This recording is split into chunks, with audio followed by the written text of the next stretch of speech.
Hello, everyone, and peace of Christ, all of you. Please invite your friends. And as you see, we are coming live on air about 1 hour earlier than the time we scheduled for. Before we start, I see some Muslims have comments. Uh, you know, uh, we will start answering comments. Like now, we have a Muslim saying, "Do you admit that the translation of the Arabic Bible saying the word Allah?" Mr. Momani, do you admit that the Muslim translation for the Quran say Jesus, yet there's no Jesus in the whole Quran? So this is how silly they are. They are silly people. They are desperate to find the name of their God. You see, while we are denying that their God is not our God, they are desperate to say that their God is the same God. Do you know what does that mean? A person who have an honor, he will not wipe the face of his God in our shoes to say, please accept my God to be the same God as yours. They are bankrupt. Now, Momani, I have my Paltalk open. If in case you are brave to call me, feel free. Before we start, there is a guy, he was, all of them, the text when I am not in the chat. The second I appear, they disappear. And this Momani is a great example. Do he dare to call me? Momani? Do you dare to call me? Do you have the courage to call me? My Skype is open. All right? If you are brave, really, if you have something to say, then feel free. A guy, his name is Zot. He said, Christian Prince, he said the Albanian, they served for Hitler.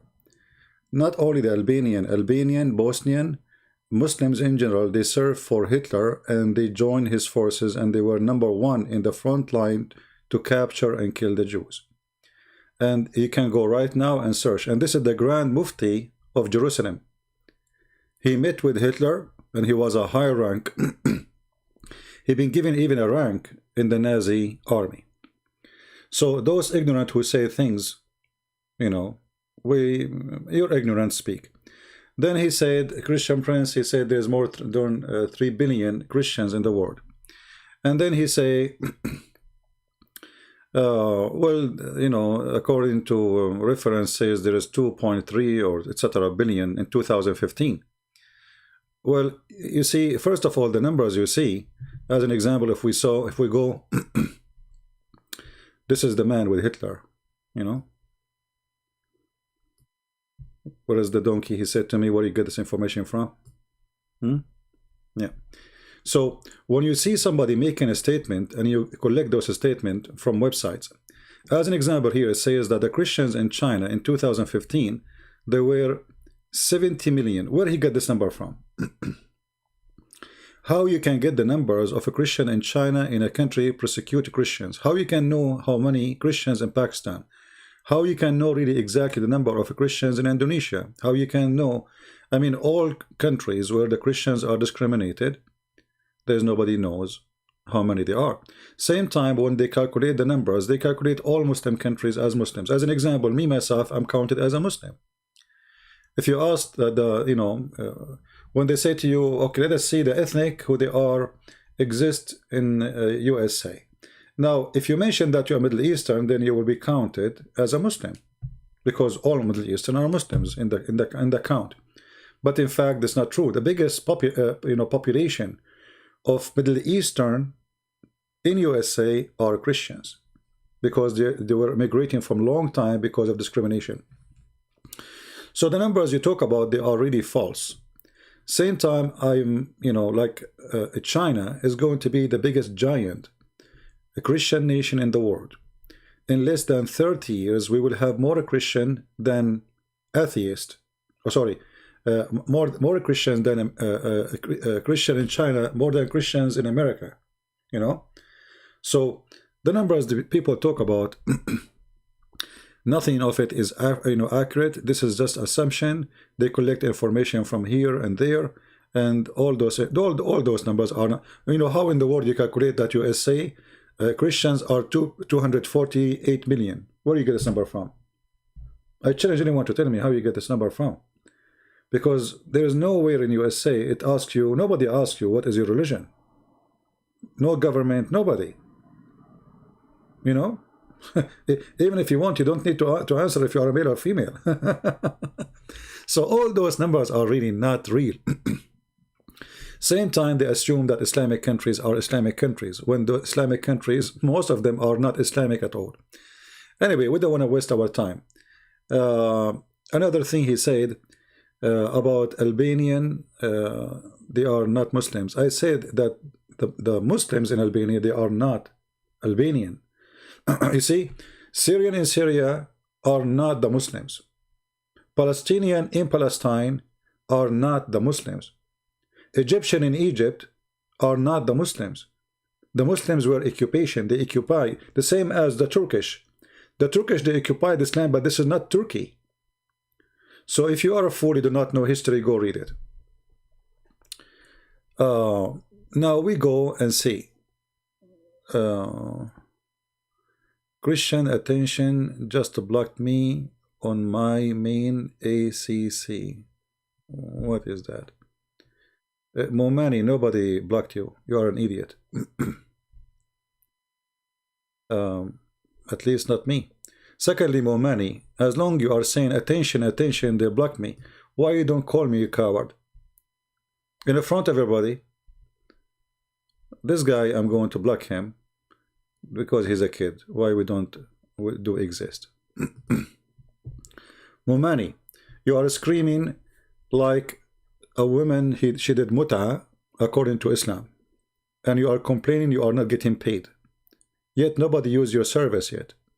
So what about you call me and let us see if you can do any service? Do you dare? Do you dare? My Pal Talk is open, and by the way, I went live on air early because my throat is hurting, so I'm not going to stay long. That's why I decided to go early, because I'm not going to stay long. You expose my corrupt Bible. That's wonderful. First of all, just to show you how Muslims are dummies. When I say dummies, I mean it. Isn't it your Quran says that this is the Bible of Allah? So when you say the corrupt Bible, you are talking about the corrupt Bible of Allah. That is additional proof that Islam cannot be from God, because if Allah is God, there is no way anyone, any man, no man in this earth, anywhere, can corrupt the word of God. So when the Muslims, they are desperate trying to prove to us that the book of Allah is corrupt, because remember, the Muslims, they have a fantasy, it's called Allah, and they claim Mr. Fantasy Allah is the one who sent Injil. The gospel was sent by Allah. The Torah was sent by Allah. But then you will find a Muslim dummy saying to you that the book of Allah is corrupted. So what he is saying to us, that the word of Allah is corrupted. And that again, additional proof that Muslims, not only they make fun of their God, but they knew that their God is limited. He is a susu.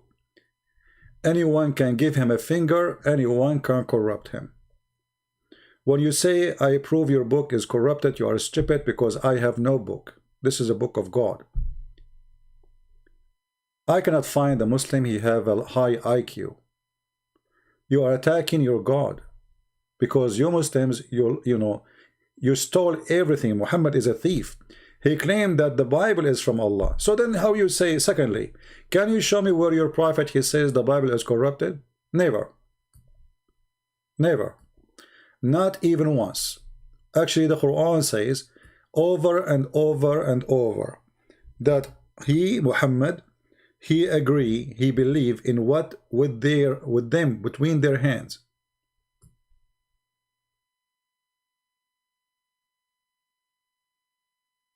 Between their hands. And this is repeated when it's come to Moses, when it's come to Isa, when it's come to Muhammad. Allah, I confirm what is with them. So when a stupid Abdul, he come to you and he have no knowledge of his book, what we can say? Laugh? Laugh at them? At their foolishness? If the Bible is corrupt, And then Allah, he says, confirming what is with them. I mean, who is the stupid here?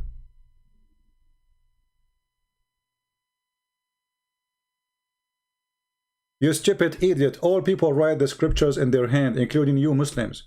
You see how stupid you are? Secondly, he is saying confirm what is with them. What is with them? Whatever it is. Who the Christians? Who the Jews? So, okay, that's mean it's there. It's not corrupted. If you confirm one copy, it's mean it is not corrupted. So how you for you say it's corrupted?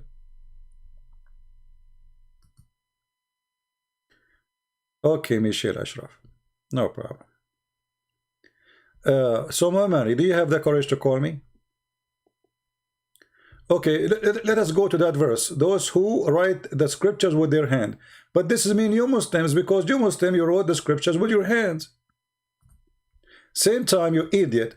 They write with their hand or they write it with their ass. What difference is going to make is your prophet says, I believe in it.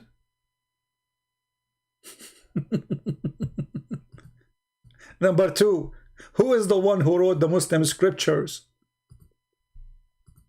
Who is the one who wrote? Did Allah wrote it for you? Or Muhammad, he wrote it with his bum? I don't use Zoom, you idiot. Call me in Paltalk. Call me in Zoom. Zoom, kid. What, you want to open the camera for me in the phone and you will make the monkey dance? So look at this stupid idiot. The Quran says, Inna alayna jam'uhu wa Qur'anahu.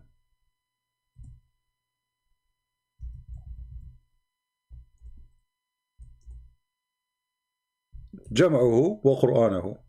Allah, he said, it is us who will collect it, it's us who will proclaim it. Did Allah do what he promised? Where is the Quran of Allah? This is your Quran. So you just say the one who write the scriptures in their hand, they are corrupting the book. This is your words. But you Muslims are the one who wrote it by your hands. According to the Quran, God, he gave Moses the tablet which is written by the hand of God. Now where is the Quran which according to Muhammad, he, Allah, will write it? Do you see the verse?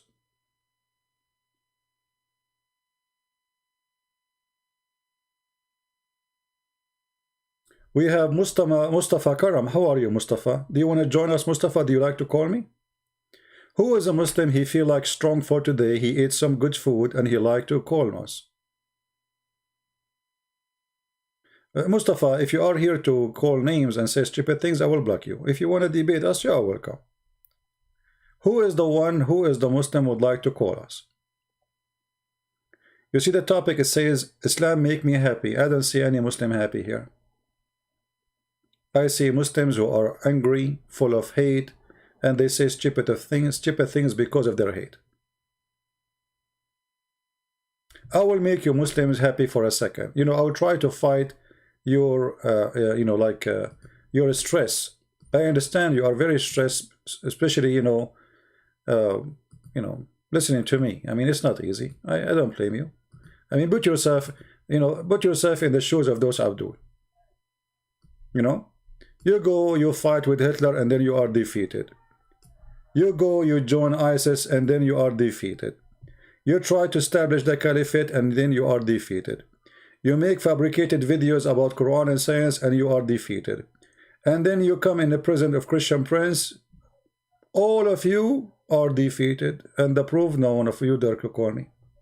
Who wanna call me? May Hitler plus you.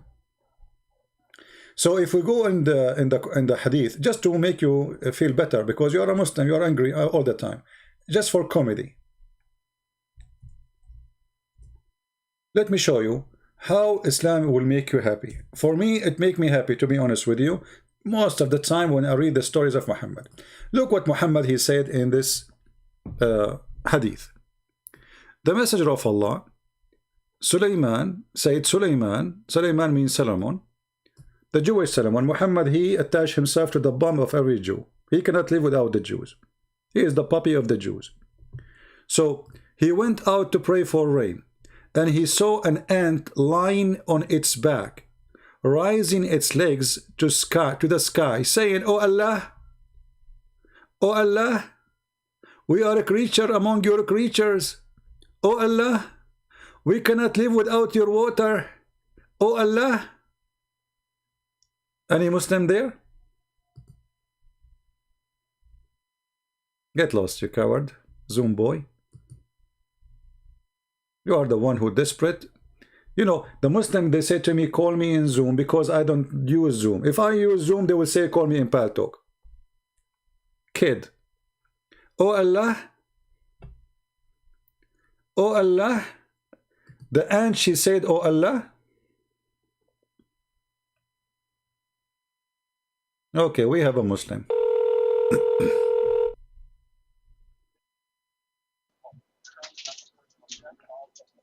Hello? So, Yes, my friend, go ahead. You are live on air. why you disrespect Quran? I'm not disrespecting the Quran. The Quran disrespect itself. I understand, but I respect you. I respect your faith, but No, you don't respect my face. You call me najis, you call me dirty, you call me donkey in the Quran, all names in the Quran. Isn't it the Quran says non-Muslims are dirty? Don't you call it? I've never read that. Don't I you? never read that. Oh, what do you mean you never read that? Aren't you a Muslim? Yes. Okay, can you mute But YouTube, I please? have not Because we hear ourselves twice. Can you mute YouTube? Yes, sir. Yes, sir. All right.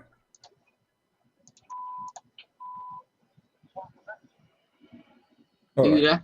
Okay, no problem. So now, so you are saying you never heard that. Why? You don't read the Quran? No. No. My Iman tells me what to believe, but I don't read Quran much. The Imam, he told you not to read Quran? No, but I do not read Quran. I just listen to Iman. And the Imam never told you the word kuffar? No. You never heard of the word kuffar before? No. Are you sure you are a Muslim? Yes. I never heard of a Muslim, he never heard the word kuffar. I have never heard that. How old are you, my friend? I'd like. I am 17. You are what, 13? 17. 17. Well, you know, I Yes, mean, sir. 17, you did not hear about this word. I mean, you are young, yes, but I mean, there is no way you did not hear it. Okay. So anyway, my friend, what do you want to say to me? As long you are 17, I'm not going to be tough on you. What do you like to say to us? Right. So, I noticed your live stream. You debate Muslim all the time, and I was just wondering, like, you do on the Bible. You talk about the Bible a lot too, like converting them not just out of Islam but to Christianity. So my question to you is, why do you not accept Muhammad as a prophet if you accept Jesus Well, it's and very simple. Moses? I mean, your prophet was a child molester. What do you think about a man he have sex with a child? No, What do you mean no? no, he's not. He's not child molester. Not true. Didn't he have a wife? She was 6 years old. No, she was not 6. What is that? Scholars were saying that she was 19. The scholar, they say it was 19. Who is the scholar? You do the research, brother. Well, I did search. I did search. This is the wife. The wife herself, she said she was 6. If the wife herself, she said she was 6, who is the scholar? Scholar, they never been there, and there is no scholar say that. Huh? She hallucinating. Oh, okay. Well, let your dad call me, my friend. We don't want to have kids. Do we have any Muslim?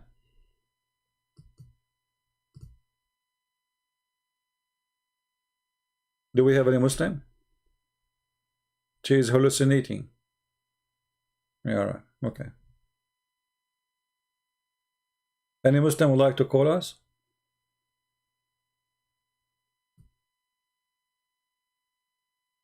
I mean, from all the Muslims, we got nothing but someone who is 17 years old kid to call us. Where is the brave man with the big mustache?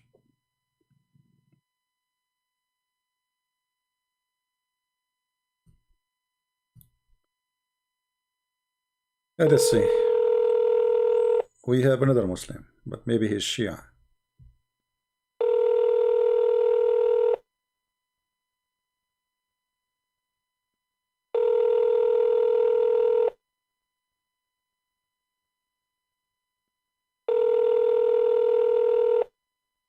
Okay, he's not answering.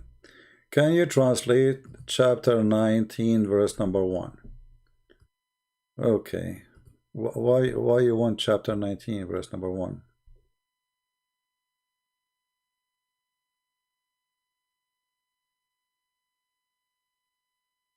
What do you mean translated? There's no translation.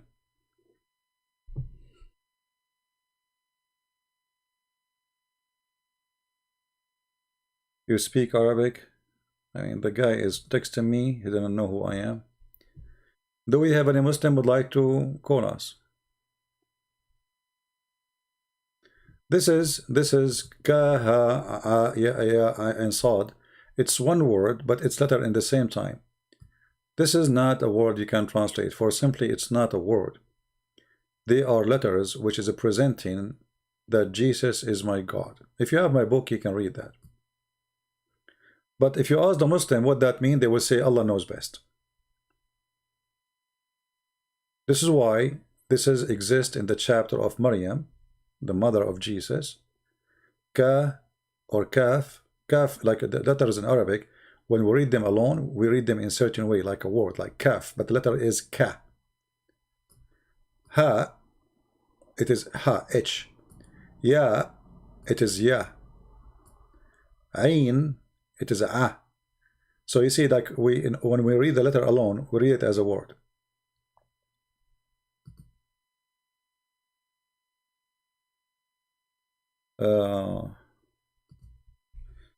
Let us see.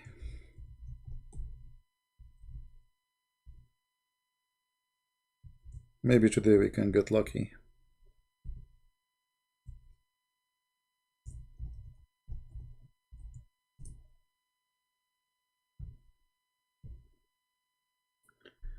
If you are a Muslim, text me. If you are not, I will block you. Please, if you are a Muslim, you can text me and I will call you. If you are a Christian, I will block you. Any Muslim? All right.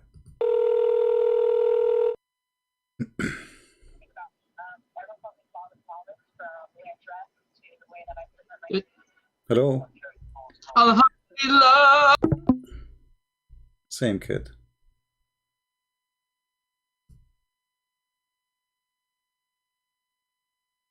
It take me 1 second to block you. I mean, so what you did, you are showing people that Islam is stupid. And none of you is smart enough to call us and speak like a what is this? Everybody is witnessing how silly this religion is. They cannot answer serious questions about their religion. It's a stupid cult. All what they do, they spam, they make noises. Once he called me, he fart. The other one, he called me saying Allahu Akbar. The other one, he called me saying the F word. I mean, what's wrong with this religion? We cannot find one Muslim he is mature. It's impossible, because you cannot be mature and you join Islam. Islam is not for mature people. A mature person, he will not believe for a second that there is a God. If you believe in him, he will give him endless private part. No way, you cannot be mature. A mature person will not believe that there is a prophet. He came out and he found an ant laying down in her back wearing bikini and her legs is up, and she was praying to Allah, saying to him, "Oh Allah, give me water." You cannot be a mature person. Simply you cannot. It's impossible to be a mature person and you believe in this cult. Prove me wrong.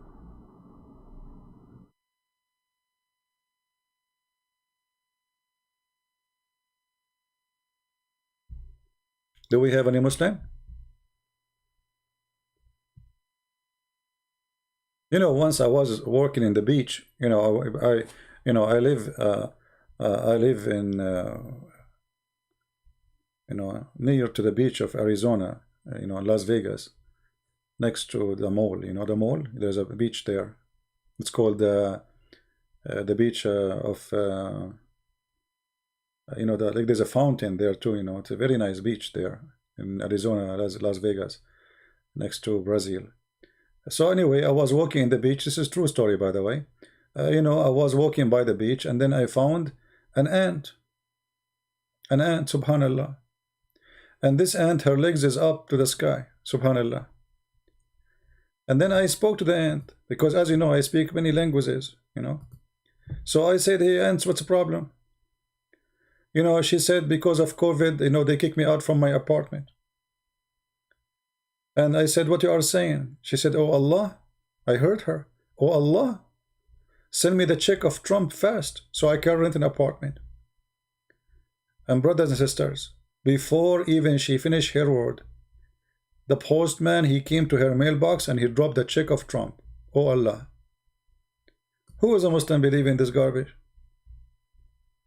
And this is a prophet of God saying this. That there is a guy, his name is Solomon. I mean Solomon, this guy is a king. He have nothing to do in his life except go out and they check for, like what, he went out to check, to pray for rain. Can't he pray inside the house? Like he have to go out. And then when he went out, he found an ant in the floor, in the ground. And this ant, her legs is up. I mean, look, this ant, she cannot pray to Allah and her legs is down. I mean, come on. That's an insult to Allah.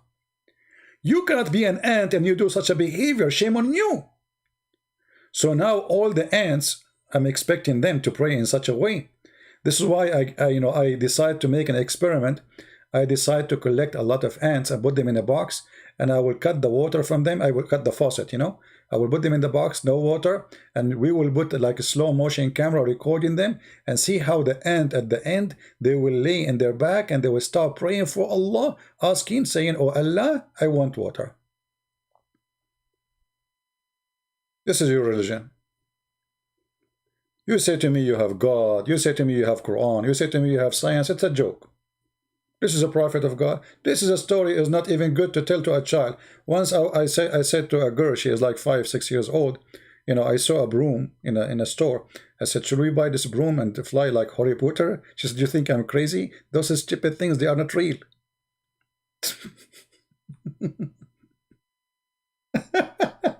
Honestly, she said to me, you think I'm crazy? Those are stupid things. Those are not real. Don't believe them.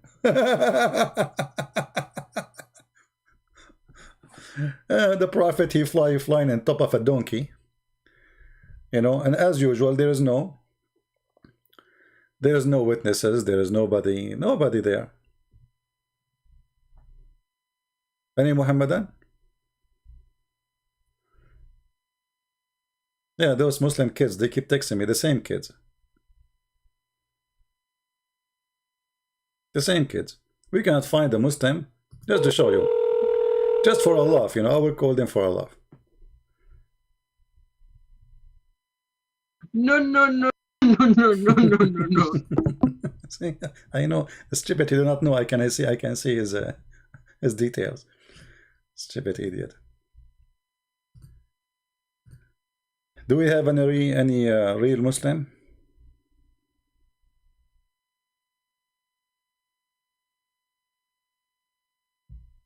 Anyone?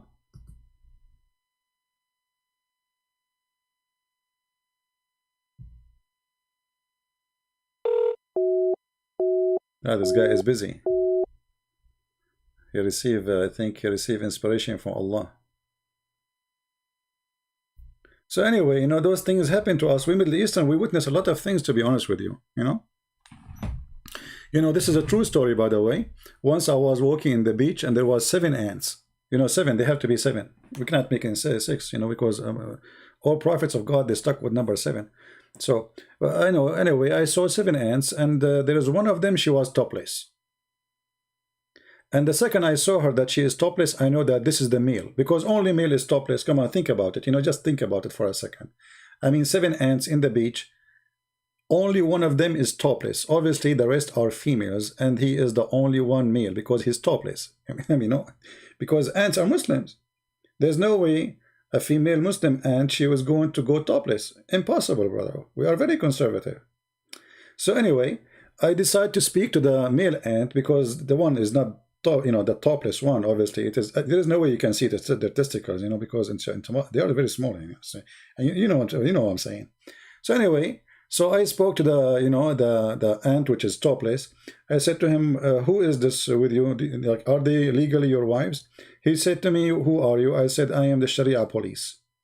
I want to know that you have legal sexual relationship with those ants.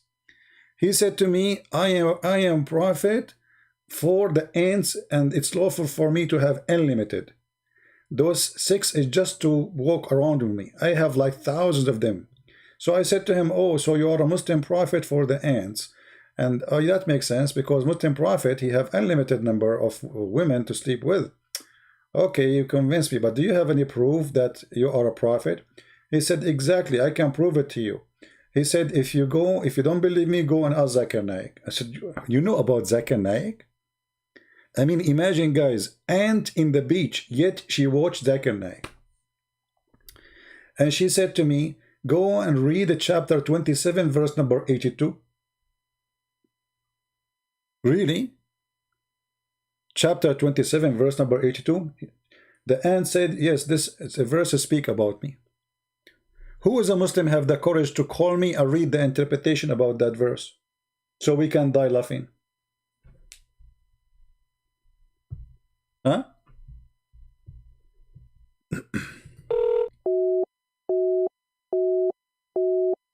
This guy, he said to me, call me, and then he's busy.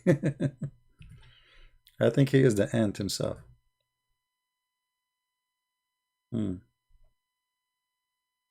have another Abdul, maybe the same kid.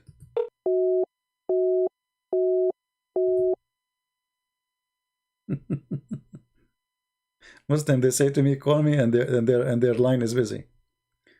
Man, what I did to the Muslims.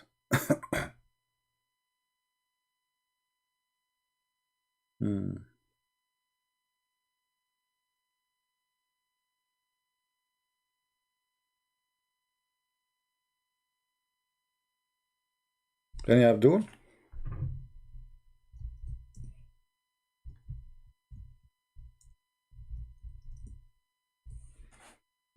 Any Muhammadan? So when I was watching the chat, there was tons of people speaking about me, against me. Liar, he is, etc. Why you don't admit that the word in Arabic Bible translation is Allah? My friend, it's a translation. It's a stupid translation, like your Quran.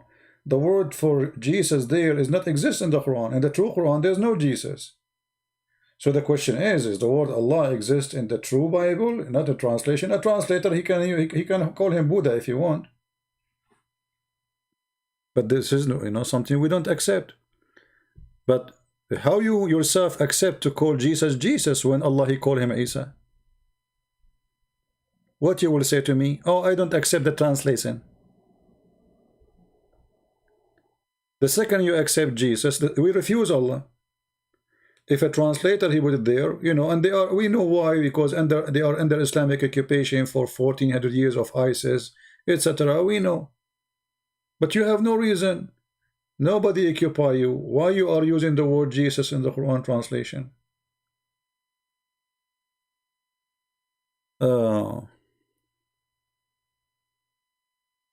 Same time, our problem with Islam, my friend, is not the name. Let us say you change your name, the name of your God, and you call him,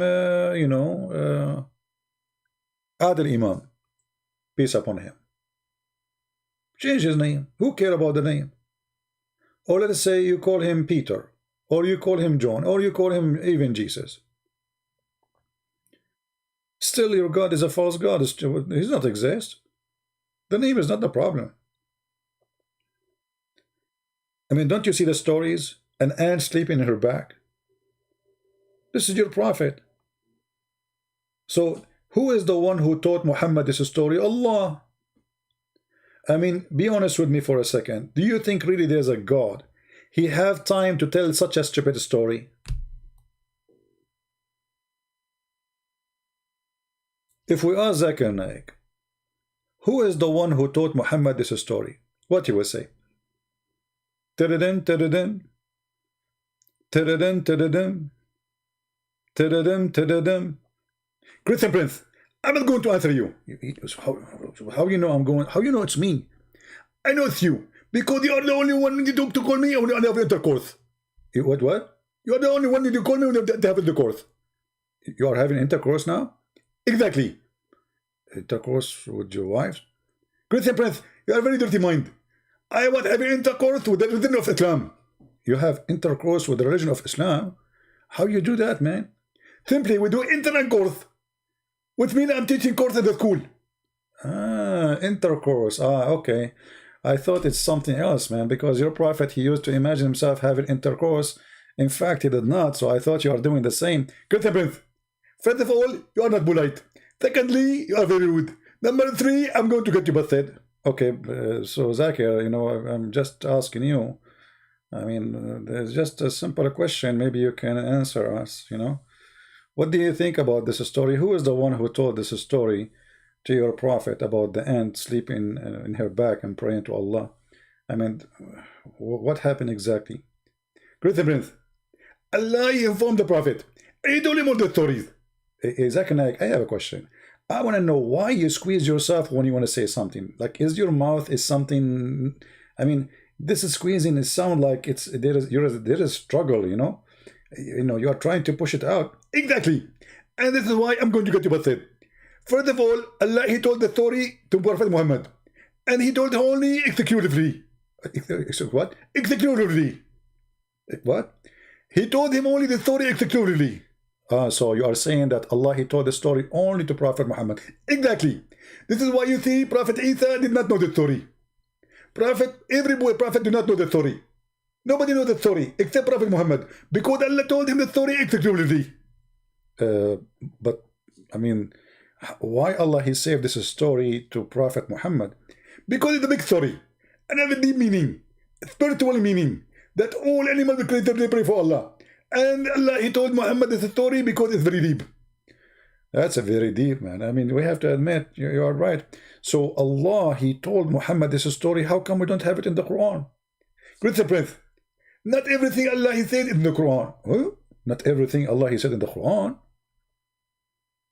Are you serious? Exactly. So Allah, he said this, and it's not in the Quran. So how you say the Quran is preserved? Isn't it the Quran is the word of Allah?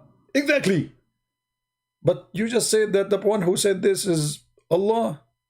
So how come it's not?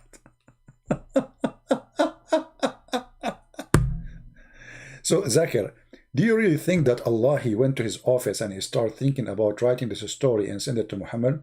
Christian Prince, this story already written, and Allah, he put it in his tablet. Allah have a tablet? Exactly.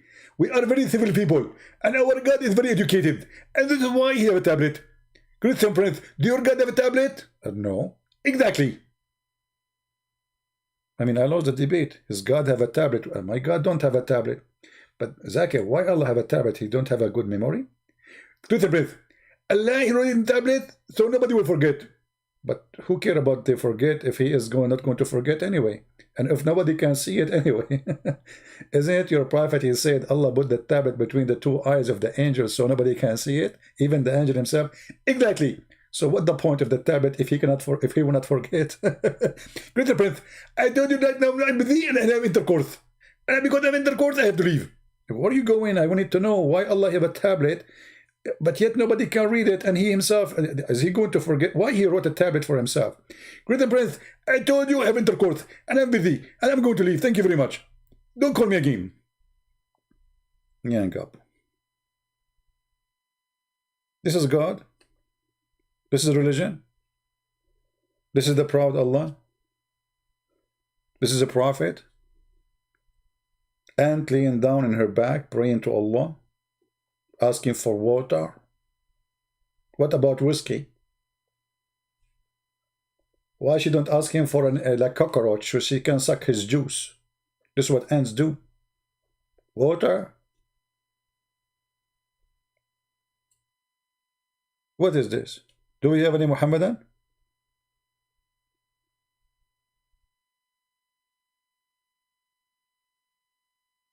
Any Muhammadan? When I finish talking and we hang up and we go, and then you will see how many brave hero You know, they are a Christian Prince. I challenge you, Christian Prince.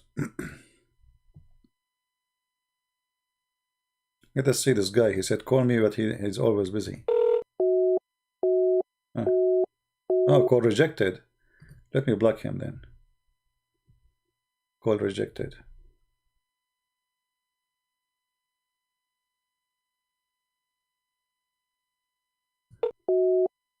Okay.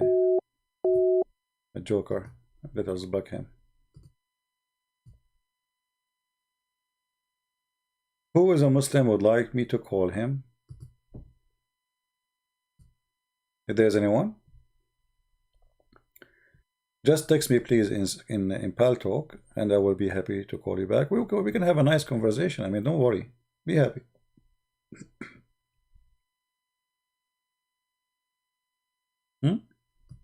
Anyone?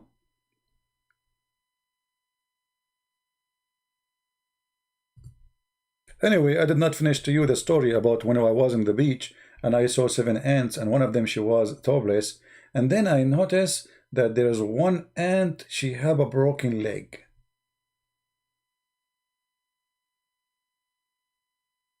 I don't know how I mean, the story have a lot of details. Guys, do you have time? Do you have time to listen to the story? The one with the there's a guy, guys. They open a chat room in Paltalk, the same program I'm using right now for people to call me. And the Muslim, they invite everybody. This guy, he claimed that he was the Pope. He was the Pope of the Catholic, and he is Egyptian. So, brother, this guy, he told them, I was the Pope, and I converted to Islam. And I was praying to Allah secretly. I wish at that time we have those recording programs. That would be wonderful. I don't know about them at that time.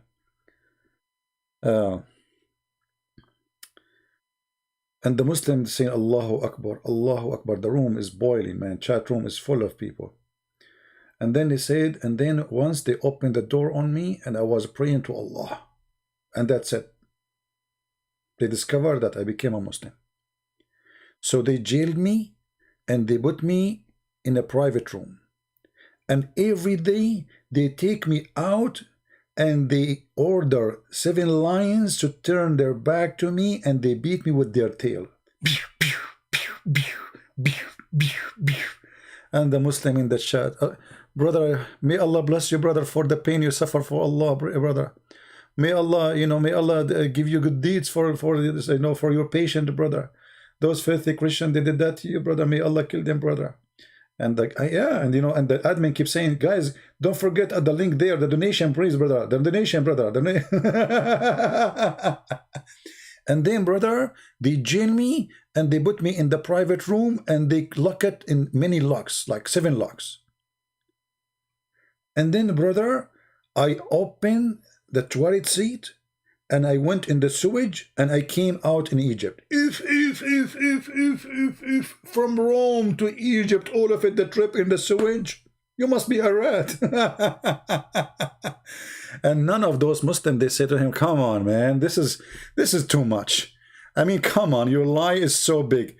A pope, an Egyptian pope for the Catholic of Rome, which never happened. A pope, and he speak Arabic, and he don't speak any other languages, and they beat him. And not only that, he said there was 7 lions, and that's why I remember actually the ant, and an ant, her legs is broken.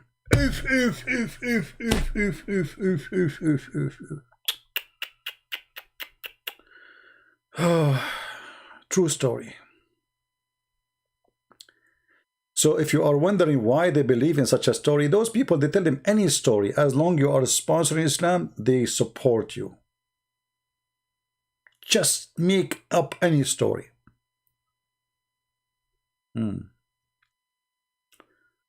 Yeah. I mean, it's very easy. I mean, you break the toilet seat, you go inside in the sewage, you come from the other side in Egypt. I mean, yes, there's a sea between them. Yes, there's thousands of miles, but who care, man? And there's no sewage connected. Who care? Allah will connect it. Allah will ease the trip. It's very easy. It happens all the time. All the time. You know, when I remember this old time. Do you remember the guy who used to be Muslim? What his name? The blonde guy. I forgot his name. He left Islam, you know. At that time, he was a fool and he made things up. So he said, brothers, prove that Islam is, Allah is a true God and Islam is a true religion.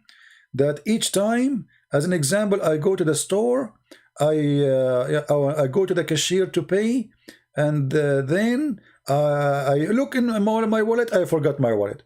And then Allah, He put the exact amount of money in my pocket. Yeah, Ishmael. Yeah, Ishmael. I mean, you know, I don't know. Like this guy now, he's smart. You know, he left Islam, he exposed Islam too. But at that time, when I heard this guy, I could not believe how stupid a human being can go. Honestly. As an example, if I need to pay $7.11, I will find in my pocket $7.11 each time. It happened all the time.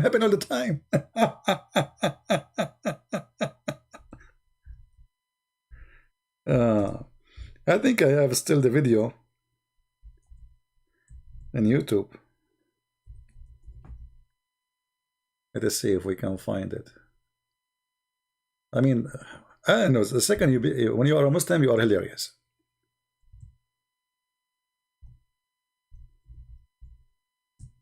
Let me see if I can find it. I will type the word Ismail and $7.11.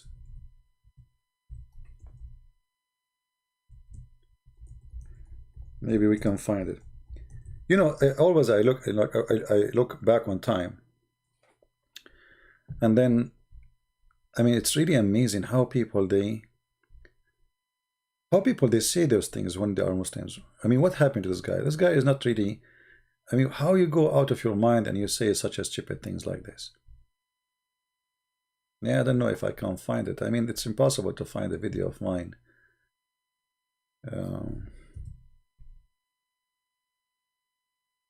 Maybe we need to find it, call it Islamic Miracle. I remember the name was like and contained $7.11. $7. Yeah, it happened all the time.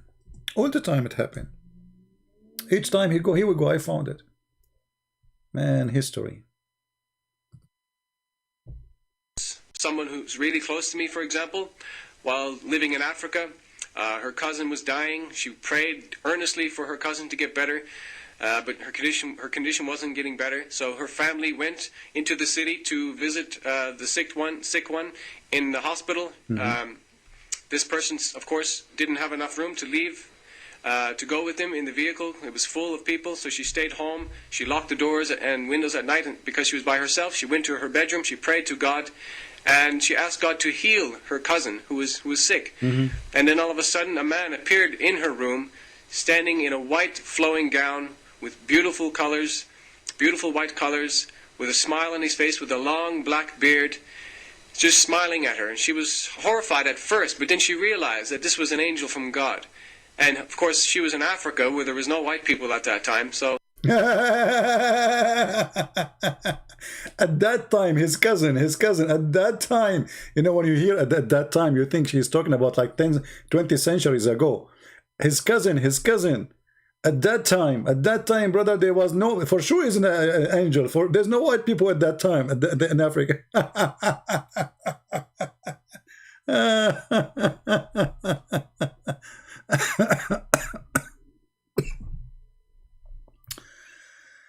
Oh boy.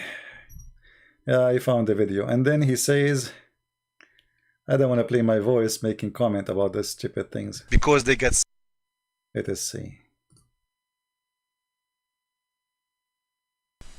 And they live...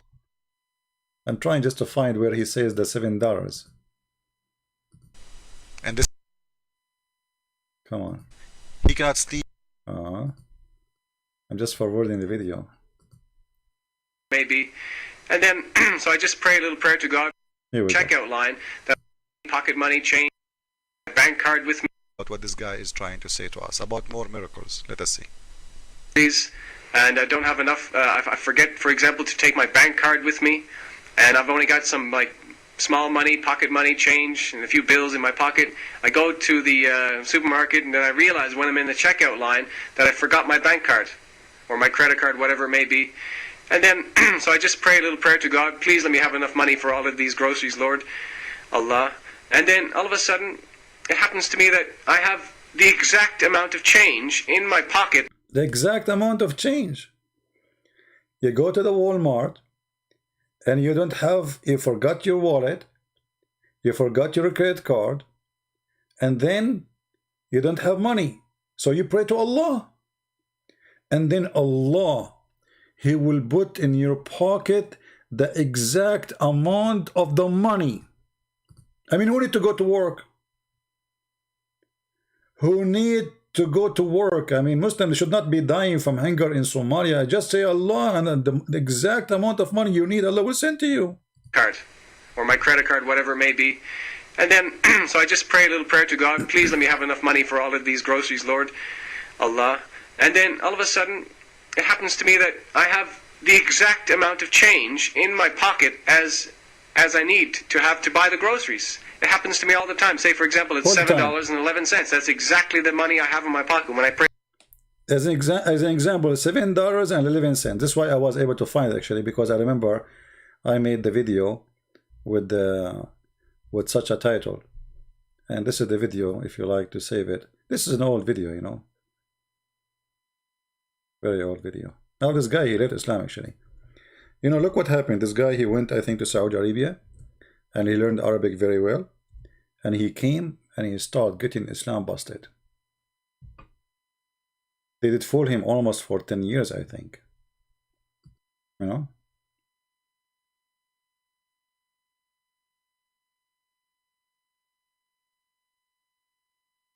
Yeah. We are not getting anyone is, you know, we are getting just Muslim kids texting me.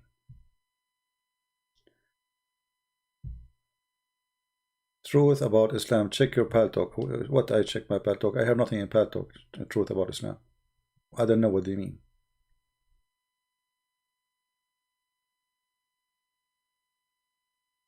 Do we have any brave Muslim would like to call us? He was a Muslim for 16 years, right? Yeah. 16 years, and then when he learned Arabic, he started noticing that everything he learned about this cult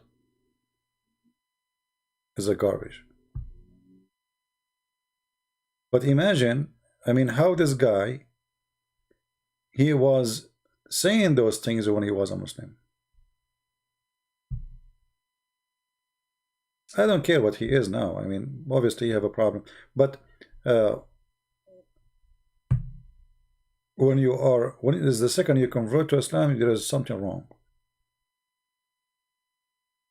All the time you go to the grocery store, you don't take your credit card, you say Allah, oh Allah, and the Allah, he put exact amount of money in his pocket, $7.11.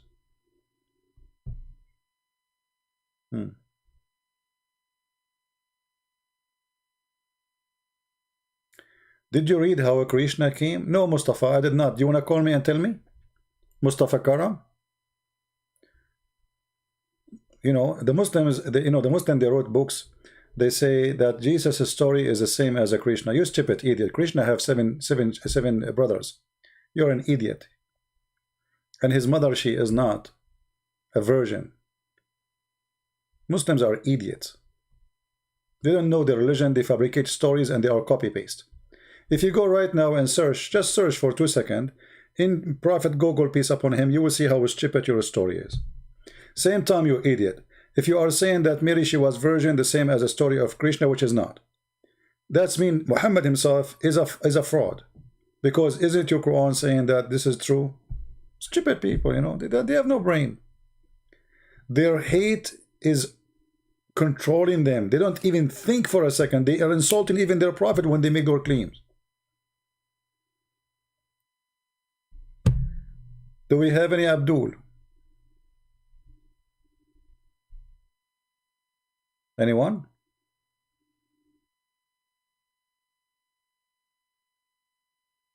Do we have any Muslim?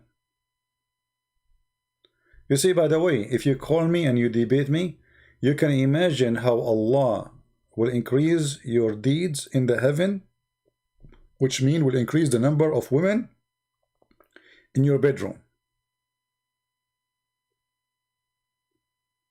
Don't you want to have that? Don't you want to have a power like Prophet Muhammad, the power of 4,000 men in bed?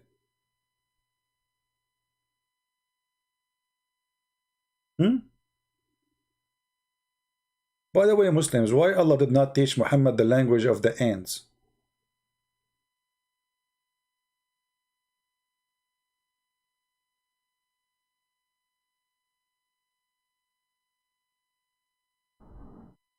Bahibak? But Bahibak mean I love you. Why somebody is a Muslim call himself Bahibak? Let us see.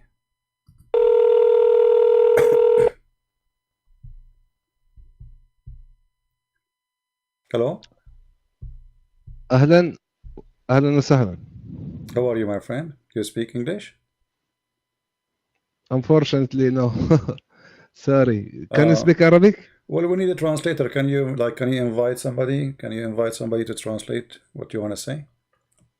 Because sadly, our audience, we have 1,000 people listening almost, and maybe 1 or 2 only speak Arabic. So, you know, I will be happy to speak to you in Arabic, but we need somebody to translate. And if I translate, people will say he has not been honest in the translation. But I think you can do fine. Try. Go ahead. Try in English. Let us see. Maybe this time all my friends are sleeping now. All right. Well, but I mean, I think maybe your English is fine. You know, try. Let us see how good your English. You sound. No, like, I'm very bad. you sound like I'm very bad. You sound like a nice guy. So I don't want to lose the conversation with you. You know. I hope that. Thank you. But when I speak by English language in religion, I need special words. Well, you know, And if you cannot find the word, I will help you. You know, we will help you. Why Muhammad is a prophet? What's your name first, if you don't mind? Baha. Baha. Oh, okay, I got your name wrong. So, all right. So, you mean Baha, right? Yeah. Okay. Yeah. Baha. All right. Baha'uddin? No, just Baha. Baha. Okay. So, Mr. Baha, why Muhammad is a prophet? I can't speak English. Sorry. Okay. I can't. Tell me in Arabic why Muhammad is a prophet. I will translate to the people if you allow me. Do you speak Arabic? Yeah, a little.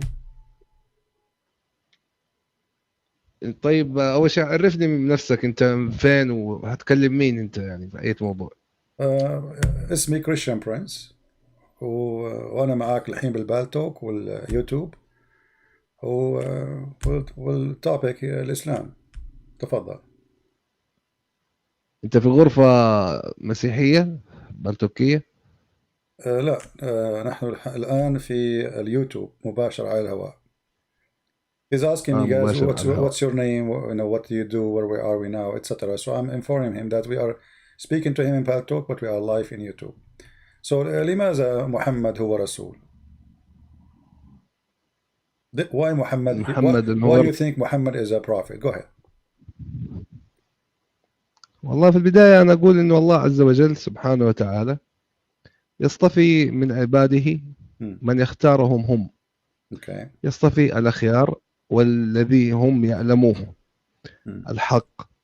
فاصطفائه لا يسأل عما يفعل وهم يسألون. فالاصطفاء الرباني هذا أمر يعني ما نقدر نحدد ليش محمد تحديدا أو ليش إبراهيم أو ليش سعد أو ليش أحمد. هذا اصطفاء رباني. Okay. لكن ليش أنا إن كان هذا هدف سؤالك. خلني ترجم لهم وأرجع لك. So guys, I ask him why Muhammad is a prophet. He says Allah, he choose as he wish, and we cannot ask Allah why he chose Muhammad. He chose whatever he want, and Muhammad was chosen. Okay, سيد بهاء تفضل. لماذا محمد هو يعني نبي الله اختاره على أي أساس؟ الاختيار يعني القرآن. نعم. القرآن يقول على سبيل المثال أن وامرأة وهبت نفسها للرسول. So I'm saying to him, guys, okay, Allah he chose him, but the Quran said that a woman she give herself to the Prophet. امرأة وهبت نفسها للرسول. ما خص هذا بكونه رسول؟ يعني لماذا يرسل الله آيات قرآنية تقول امرأة وهبت نفسها؟ ما علاقة النساء في السرير مع محمد بالله ودين الله؟ تفضل. What is the relationship between the verses saying any woman she can give herself to the Prophet so he can sleep with her, between that and Allah? What is the business of Allah for this? Go ahead, Muhammad. Or Baha, sorry. Okay. الله عز وجل سيد الكريم أحيانا يأتي بقصص للنساء وللحيوانات وللأطفال وللحروب وللأمور ولجميع هذا. المقصد منها مقصد تعليمي لنا ومقصد تشريعي. إنه أنت يا مستمع يلي تقرأ هذه القصة تفهم المحتويات التشريعية التي بها. مثل ما هو موجود لعيسى إنه فين كان في الكتاب المقدس مثلا وفي كتب التوراة والإنجيل أحيانا يتناول قصص شخصية المقصود منها التشريعات. Okay, let me translate. So guys, he's saying the purpose of those stories is to teach you things and to teach you the religion and the law. But I'm going to say back to him now, and I will say it to him in Arabic, but I will say it first in English, as long as we are speaking English now. The question was, what the connection, what is the reason? Because this is just a privilege for Muhammad to sleep with women in limited number. يا بها الآية تقول وامرأة وهبت نفسها للرسول. ما الهدف التعليمي بأن تأتي امرأة أو نساء ويذهبون إلى رسول محمد؟ ما هو الهدف التعليمي التشريعي؟ وهي خاصة بمحمد فقط. محمد ليس بأعزب، محمد متزوج بالعديد من النساء، فلماذا يقول الله وامرأة وهبت نفسها للرسول؟ ما علاقة الله بالجنس بين محمد والنساء? So what the connection between Allah and the sexual relationship of Muhammad? Muhammad, he's a man, Allah is a God. Why the God? He say any woman she can sleep with the Prophet. What is the purpose? Go ahead, Baha. تفضل. المسألة سيد الكريم، المسألة جاءت سياقة تاريخية إنه فعل حصل. So it's not from Allah? أنا ما Guys, he's saying this is just a historic thing. This something happened, but my friend, what historic thing? كيف يكون تاريخي وهو أمر من الله؟ الله قد شرع علي محمد وليس محمد من شرع على الله. يعني هو لم يحصل ثم قال الله افعل كذا، الله قال افعل ومحمد ثم بعد ذلك محمد فعل. فكيف يكون تشريعيا من أجل بهدف الجنس؟ محمد متزوج لديه زوجات عديدات. So how this is Allah from God and the purpose of it is only Muhammad is sleeping with as many as he wish. Go ahead. والله أنا أحس إنه كده حوار ما حيستقيم، لأنه يعني أنا بتكلم جملة وأنت بتروح تترجمها بطريقة وماني عارف حتى وجه الإشكال في الآية. الله بيذكر شكل تاريخي، بيذكر لك قصة إنه امرأة وهبت نفسها. فين الإشكالية في السرد؟ وهل يترتب على هذا الأمر إنه الله ما له شغل؟ أنت فاهم موضوع كيف؟ يعني ما أدري. Guys, he said to me, I'm translating as I wish. So if you speak English, translate. If you do not know, then bring me somebody to translate. You know, this is what Muslims they do always. They complain. Secondly, he says, okay, well, Allah, he is the one who make it for him, and about a woman, she offer herself. What the problem? This is history. My friend, it's not history. Any woman, she can offer herself the Prophet. This was a privilege to Muhammad. هذه كانت هدية من الله لمحمد خاصة بمحمد وليس بالمسلمين. أي امرأة تهب نفسها بدون مهر، بدون ولي، بدون أي شروط للرسول لكي ينكحها الرسول، وتقول لي يعني ما خاصة هذا بهذا؟ كيف يكون رسولا متفرغا للعبادة ونشر الدين ثم نأتي بآية وتأتي عائشة وتقول إني أرى ربك يسارع إلى هواك يا محمد. عائشة اكتشفت أن محمد يفبرك الآيات ويدعي بأن هذه آية من الله، ولهذا قالت عائشة إني أرى ربك يسارع إلى هواك يا محمد. I will translate what I said to the people. I said to him, what does this have to do with the history? Muhammad, he fabricated verses saying that any Muslim woman, she can give herself to the Prophet, and this is only a privilege for Muhammad. And then Aisha, she got Muhammad busted, and she said, well, I see that your God, he rushed into your desire, Muhammad, I mean your sexual desire. So what the business of Allah with this? I mean, Muhammad had many wives. Why he need more? And they are not even, you know, I mean, they are just offering himself. This is a shame. Why there's no men left in this earth? Go ahead. تفضل. أنا في البداية ودي إنك تكلمهم وتقول لهم هذه المعلومة، ترجم الكلام اللي أنا بقوله أرجوك. Go ahead.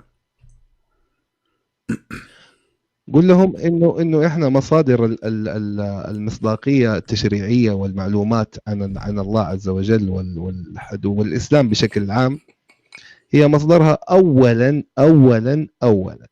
القرآن. ترجم الكلام هذا بعدين نكمل لك الباقي. He is saying that according to Islam, the first source for Muslims is the Quran. The first one is Quran. Go ahead. الشيء الثاني قصة عائشة هذه ليست في القرآن. تفضل. And secondly, قول أنا معك. Secondly, the story you said about Aisha, it's not in the Quran. So where it is?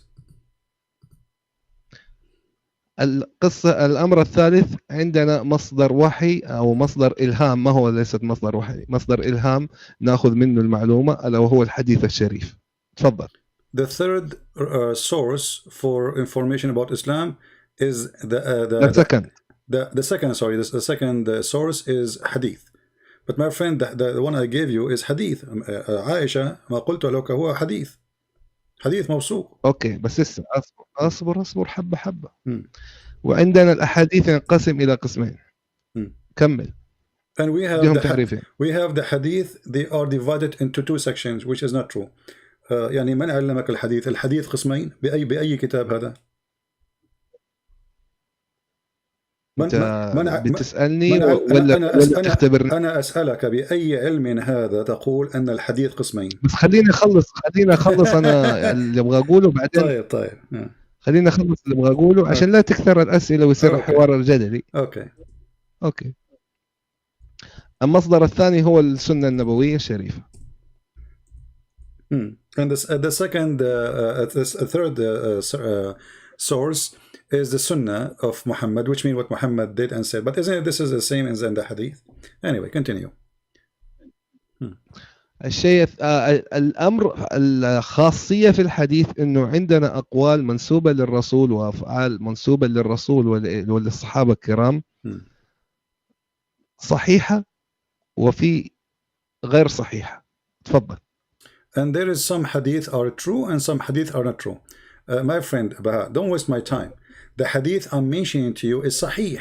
So you do not need to give me all this presentation. الصحيح الحديث الذي قلت لك لا هو صحيح. ايش عرفك انه صحيح؟ ايش عرفك انه صحيح؟ صحيح البخاري أليس بصحيح؟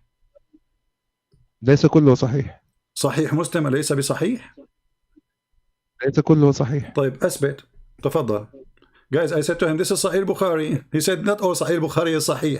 This is funny. Sahih Bukhari, not all of it Sahih. Now, do you see anywhere it says, هل رأيت يعني بأمانة يعني أنت رجل ونحترم فيك الرجولة يا سيد بهاء، هل بأمانة هل رأيت في أي مكان قال فيه المسلمين بأن هذا الحديث ضعيف؟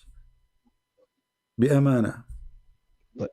Did you see anywhere the Muslim they say that this story from Aisha is weak or not authentic? Be honest. Go ahead. لا wait انتظر. مو مشكلة إنه أنا لما أحاور إنسان ما يعرف علم الرجال وما يعرف هذا تظهر هذه المبهمات، لكن أنا أتفهم هذه المبهمات منك إذا كنت جاهل فيها أوعيك فيها، بس لا تأخذها بمبدأ جدلي. أوضح لك أول شيء إنه يا سيد بهاء أنا معي شهادة في الشريعة الإسلامية في القانون الإسلامي، أنت ماذا معك؟ ما هو يعني علم الرجال؟ أنت ماذا تعلم؟ تفضل. I said to him, I have a degree in the Islamic law. So what is your degree? Because he said to me, the problem we are talking to people who they are ignorant, do not know much about Islam. So, and the science of Islam. So I said to him, I have a degree in Islam. What do you have? So ما هو تعليمك يا سيد بقى؟ الحين ما أدري إحنا بنتكلم في مسألة تعليم ولا في مسألة دين حاليا. You are the one who said to me. You are the one who said to me. You are the one who said to me that I do not know, and you are going to teach me. And now I have a degree, you don't. So now I'm asking you, honestly, do you have any proof? Do you have any proof that this hadith in front of us is not true? هل لديك أي إثبات؟ يعني بدون مماطلة ومجادلة وكلام يعني لا يضر ولا ينفع. هل لديك أي إثبات؟ سيدي أنت لا ترجم الكلام اللي تبغاه. دقيقة عشان نكون إنسان، أسأل الله أنك تكون على حق، أتمنى أنك تكون على حق. لا ترجم الكلام اللي تبغاه، والكلام اللي ما تبغاه ما تبغى لا ترجم. I translate قول الكلام اللي أنا أقول. And people are my witness. You can download the video and you can give it to your friends. I translate everything. He said to me, guys, please don't translate the one the word you like and the word you don't like. You don't translate. I translate everything you said. I'm asking you. أرجوك. I'm asking you. ترجم لهم الكلام اللي أقول لكم. I just did. Don't complain, my friend. Don't make me hang up on you. And then I say, okay, when you get somebody to translate, call me. Because you are complaining and what I can do. So, do you have a proof before you go? هل لديك إثبات بأن هذا الحديث الذي أنت ادعيت قبل هذا أنت لا تخليني لا تقطعني. قد ادعيت باطلا وبهتانا. قد ادعيت باطلا وبهتانا بأن هذا الحديث مفبرك. هل لديك إثبات؟ I'm saying to him. أنا أعتذر من الحوار. He apologized from talking. He want to leave because I asked him, do you have a proof that this hadith is not true? So now he is going to escape. Is that fair يا لا ما. هل هذا عدل يا سيد بهاء؟ أنت رجل والرجال قليل. أنا أسألك وأنت رجل. لا. لماذا تهرب؟ أنا أسألك. هارب. أنا أسألك هل أنت ادعيت بأن هذا الحديث غير صحيح؟ هل لديك إثبات؟ أنا هارب يا سيدي الكريم. أنا هل لديك إثبات؟ لماذا الهروب؟ طيب أثبت لنا وأهرب. أثبت ثم أهرب. أنا أثبت لما تديني الوقت وتديني، ما تجيني تسألني سؤال وفي نص السؤال تسألني بسؤال ثاني. كل الوقت أنت ما قاطعني وقلت أن هذا الحديث ليس صحيح. والله العظيم أسألك بالله تترجم الجملة هذه قبل النهاية. Guys, I'm saying to him before you go, just give me a proof. You said you are the one who interrupt me and you say this hadith is fabricated, is not true. And I showed لا. يا سيدي بتكلم معاك أنا دحين رايح عندهم. So is this hadith? أسألك بالله تترجم الحديث الثاني. Okay, let's make it clear. هل هذا الحديث صحيح أو مفبرك؟ أسألك بالله إنك تترجم الكلام اللي أنا أقوله الآن. لماذا لا تريد؟ Guys, I'm keep asking him, is this hadith is true or not? He refused to answer. He don't want to answer no more. Before he said it's fabricated. Now he don't want to answer no more. Why? Because it's embarrassing. لماذا لا تجيب؟ يعني ما المشكلة؟ لماذا ما تعطيني وقت الإجابة؟ أنا تفضل. هل يعني ليس هناك يعني إما أن تقول أنه مفبرك وتثبت، أو تقول أنه صحيح، انتهى الموضوع. هل هو صحيح أو مفبرك؟ إذا قلت مفبرك أعطيك كل الوقت. If you say this is fabricated, I will give you all the time to prove it. If you say this is true, that's mean we agree both of us. There's no need and you continue. Go ahead. هي المشكلة عندك إنك تبغى إجابة بإيوة أو لا بدون تفصيل في هذه المسألة. وإن حاولنا نفصل لا. أنا أريد إجابة ثم فصل. الإجابة ثم فصل. He's saying, guys, the problem that you want either yes or no without details. I said to him too, no. I want yes or no and give us the details. I did not say I don't want details. No problem. Give us the details. But either you say to us yes or no. جميل. أوكي. هل لا زلت تضرب امرأتك؟ ترجم الكلمة هذه. He is saying to me, do you still beat your wife? I don't beat my wife. Your prophet he did. And you Muslims beat your wives. تسألني هل تضرب امرأتك؟ نحن لا نضرب النساء. لا. هل لا زلت لم أقول لك. شوف حتى أنت في ترجمتك أخطأت. أنا قلت هل لا زلت تضرب امرأتك؟ Yeah, he said, you say me, do you still beat your wife? Right? Okay. So why are you asking me this? What does this have to do with our topic? هذا السؤال اللي إجابته إن جاوبت خطأ فأنت مخطئ، وإن جاوبت نعم فأنت مخطئ. أولا أنا لست متزوج يعني فإن قلت نعم فقد كذبت، وإن قلت لا فقد كذبت أيضا، فأنا لست متزوج أصلا.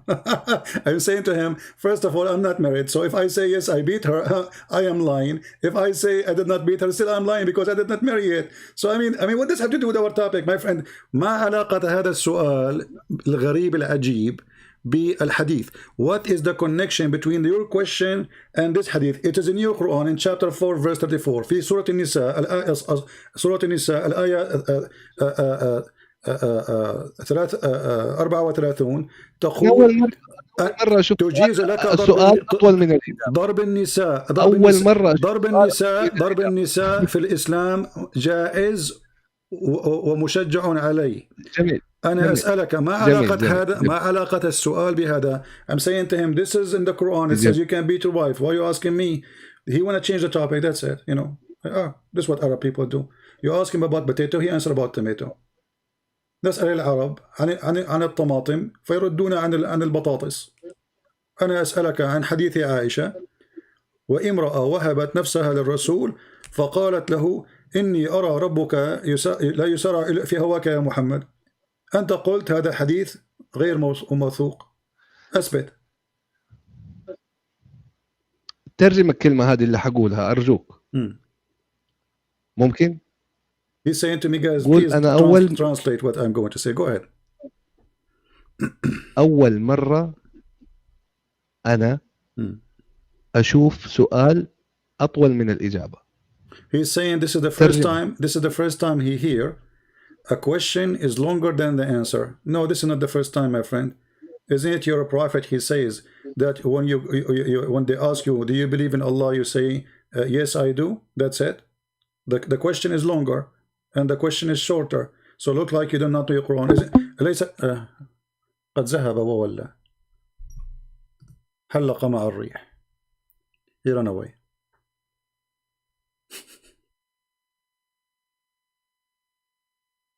باي باي. قد حلق عباس بن فرناس وذهب واختفى بين الناس وكان بعضهم في ثياب وكان البعض بدون لباس.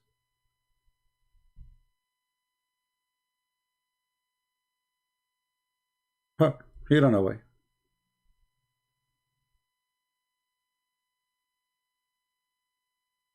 You see, I mean, they cannot, deal with it. I mean, Muhammad is a prophet of Allah. Okay, why he is a prophet of Allah? Allah chose him. We cannot ask Allah why. Okay, but what the connection between this and this? A prophet making verses saying any woman she can give herself to the prophet. What does have to do with God? Isn't it obvious? Isn't it obvious that Muhammad is fabricating verses so he can sleep with as many women as he wish? This is not God. Muhammad already have many wives. What if people hear me here? Let us say I have people listening to me wherever, around the world, and then I say, hey, any woman she want to give herself to me, I'm Prophet Muhammad. I mean, what does have to do with God? If you're a prophet, why you want women to sleep with you? What is the connection? So he cannot answer, and we showed him the reference. First he said it is fake. This is not, our first sources is the Quran. Okay, but this is in the Quran. The Quran says any woman she give herself to the prophet so he can if her. And this is a privilege to the prophet. What does have to do with God? Any Muslim can tell me what is the connection between this and God? Why God, who is in heaven supposedly, he go to his office and he start counting how many women Muhammad he can sleep with. And then in the top of that, he encouraged women to offer themselves to the prophet for sex. And this is only a privilege to the prophet. Privilege. Isn't it obvious? All cult leaders, go search. All cult leaders around the world, they share one thing, or two things, let us say. Money and sex. They want to sleep with women who they believe in them. And they want to have the money of the people who believe in them. And Muhammad have both.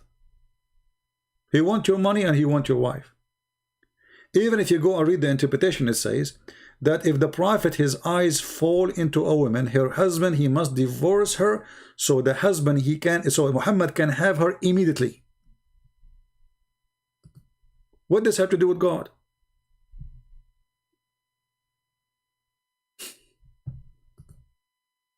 You know what I mean? What does this have to do with God? Who is a Muslim can tell me what is the connection? How this can serve Islam? How this can serve Allah? Muhammad is sleeping with more women.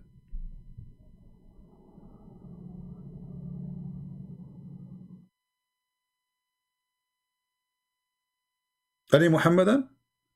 As you see, they speak Arabic, they don't speak Arabic, it doesn't matter. All of them, they run away.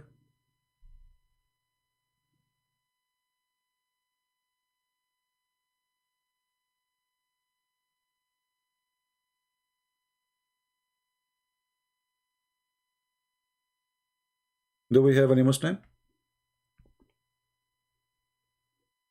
And the funny, he's, you know, like, I told him, okay, go find a friend for you to translate. He says, I don't think you're translating. He don't, you know. They love to play victim. They love to play victim.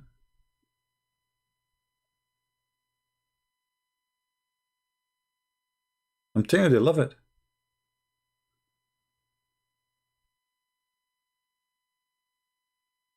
If we are Zakir Naik, why Prophet he received those verses from Allah? Christian Prince, first of all, Prophet of Allah, beat upon him, he was very horny.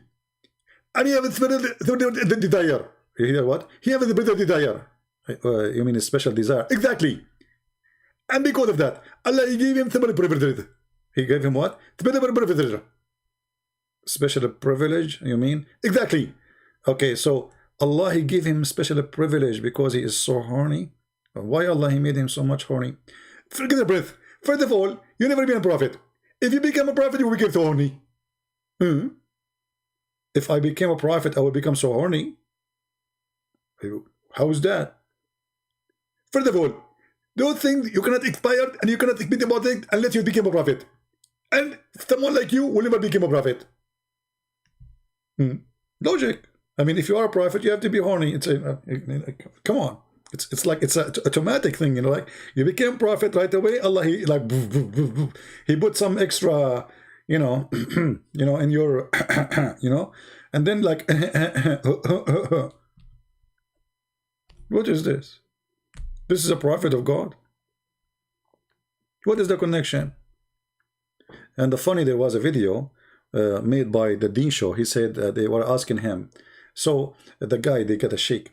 So what is the proof that Muhammad is a prophet? He said, okay, let us ask those questions. What is the benefit for Prophet Muhammad from all of this? He got humiliated. They kick him out. He got no benefit. I mean, oh, look at the benefit. The fifth of the booty. The best of the booty. Any woman can offer herself to him. Women is sleeping with him. Money like rain.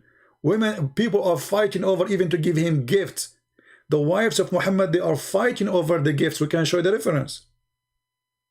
And then the Muslim, they say to us, Muhammad, when he died, he borrowed money before he died from a Jew, from his neighbor. What Jew? What neighbor? Muhammad, he killed all the Jews. What neighbor? Where is there's a Jew neighbor?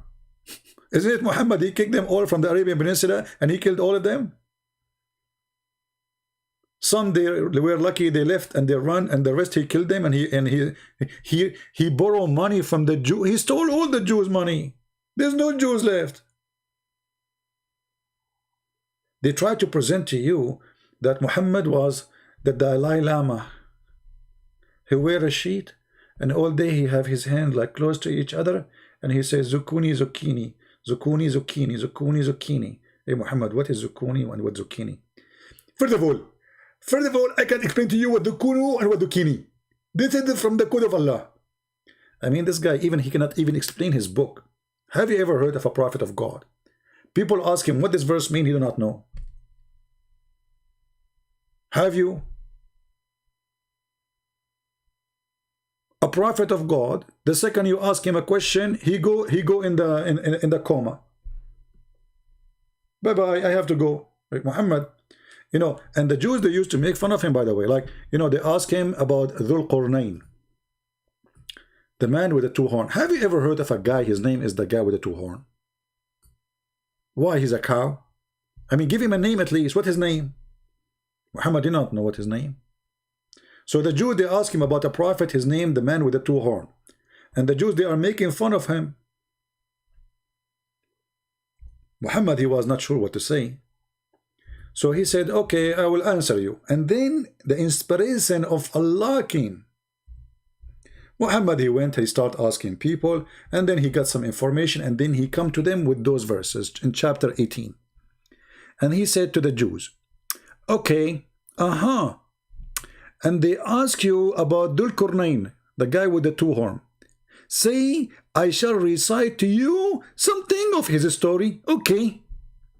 Verily, we established for him in earth, and we gave him the means of everything.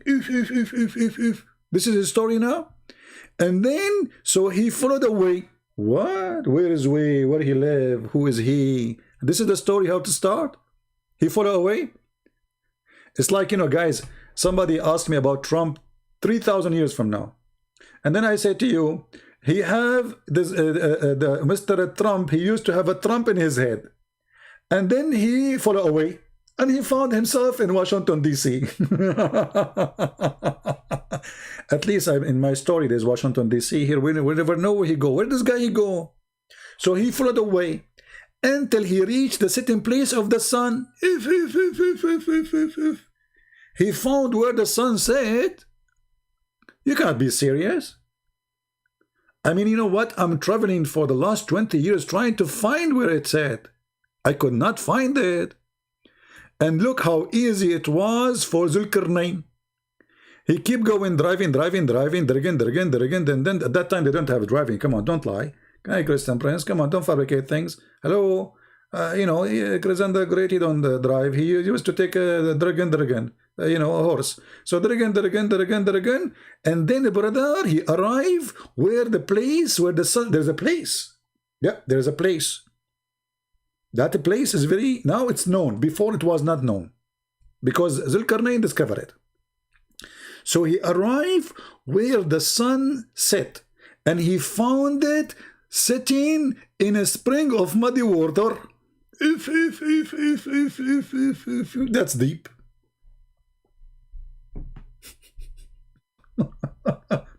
And then the Muslim, they try to solve this problem. They say, brothers and sisters, here it's not Allah saying the sun set in a spring of muddy water. No, brother.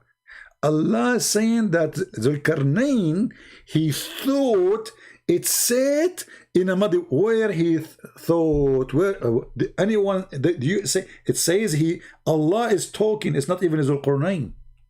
Allah telling him what he found. He found it. It's a find. It's not he thought. But because now it's very embarrassing, so we have to come with all excuses, otherwise the Quran, all of it is a joke. Do we have any Muslim want to say anything?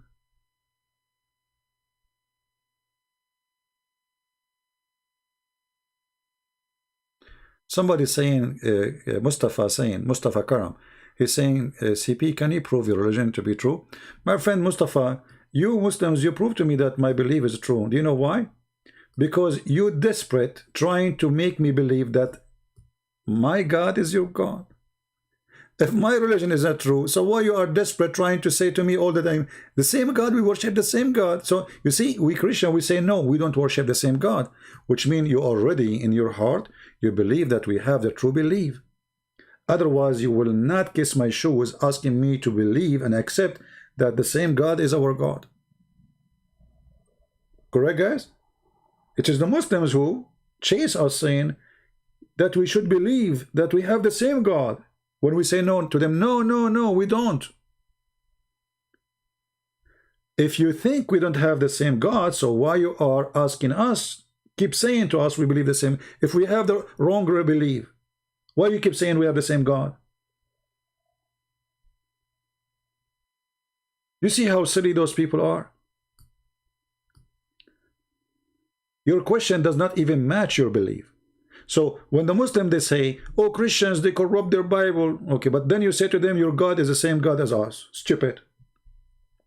Secondly, how we can corrupt our Bible if the Bible is sent by Allah? Are you saying to me, would it beat Allah? Are you saying that Allah, anyone can play with him? Isn't it the Quran says nobody can exchange or change the word of Allah? So when the Quran says no one can change the word of Allah, isn't all the word of Allah is the word of Allah, or only the Quran is the word of Allah? All those verses saying the same. Chapter 6 verse number 34, chapter 6 verse number 115, chapter 10 verse 64, chapter 18 verse 27. All of them saying that nobody can change the word of Allah. Is the gospel, the Injil is the word of Allah? The Muslim, they say yes. So how the Quran says nobody can change the word of Allah, and yet you Muslim, you say the gospel is changed?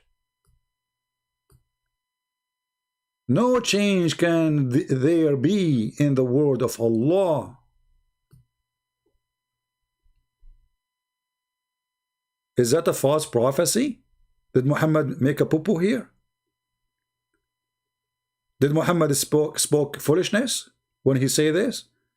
Because if the gospel is changed and nobody can change the word of Allah, then nobody can change the word of Allah. The word of Allah is whatever Allah he said.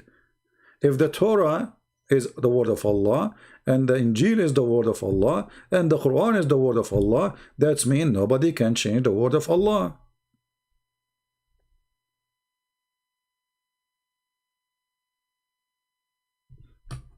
Mustafa, why you don't call me my friend? You speak English very well, and maybe better than me. As you see, my English is broken.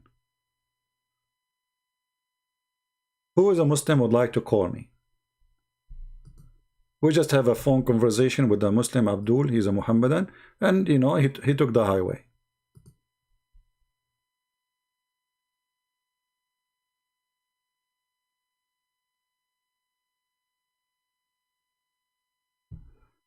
Yeah, and then the Muslim, they found Muhammad in the Bible.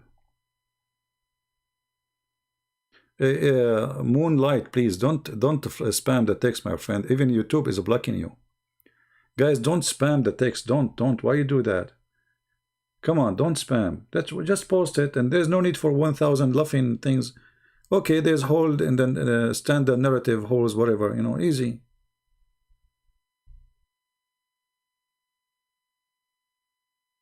And you know, for me, I am against, by the way, teaching that the Quran is not preserved, because if the Quran is not preserved, we will laugh at what? Right now we are laughing at the preserved Quran.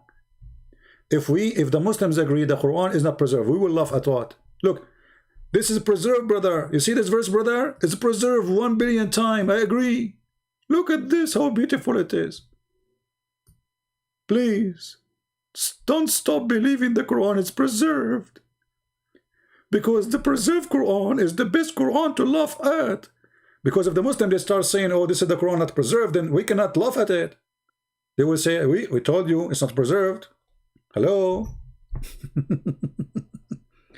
So it's not for my benefit as a Christian prince to make you believe that the Quran is not preserved. This is the preserved joke.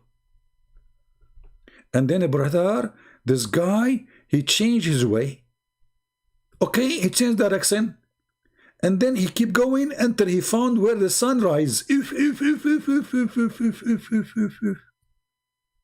He changed his way until he found where the sun rises.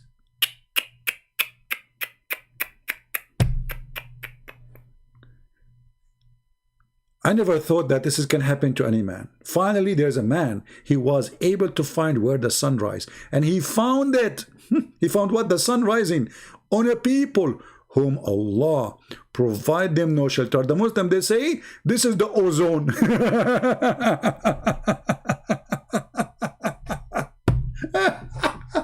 The North Pole, the North Pole. You idiot, the sun rises in the North Pole. You idiot. Potato. This is how the sunrise, Muhammad, I mean, this guy, he found the sunrise in the North Pole. Hello? Ozone. And then he found their people. And those people, they said to him, there is people who they are not people. What? There's people, they are not people? Yes, they are not a human. Their name, the people are Gog and Magog. They are not a human. Hold on, let me search for you, Gog and Magog. Guys, are you enjoying this comedy? Be honest with me. Isn't it this is better than any comedy show ever you saw in your life? It's better, right? I mean, come on. Face it, face it.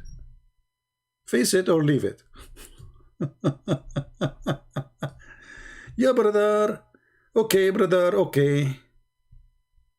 Yeah, it's a true story. Nothing here is not true story. Let me find you the pictures of Gog and Magog according to the description of the Muslims. Give me a second.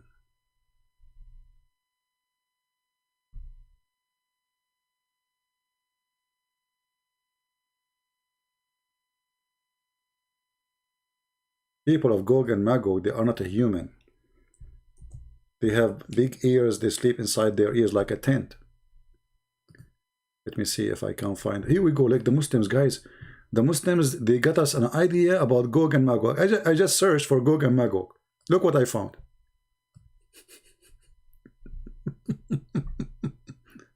Let me put it for you on the screen. Hold on.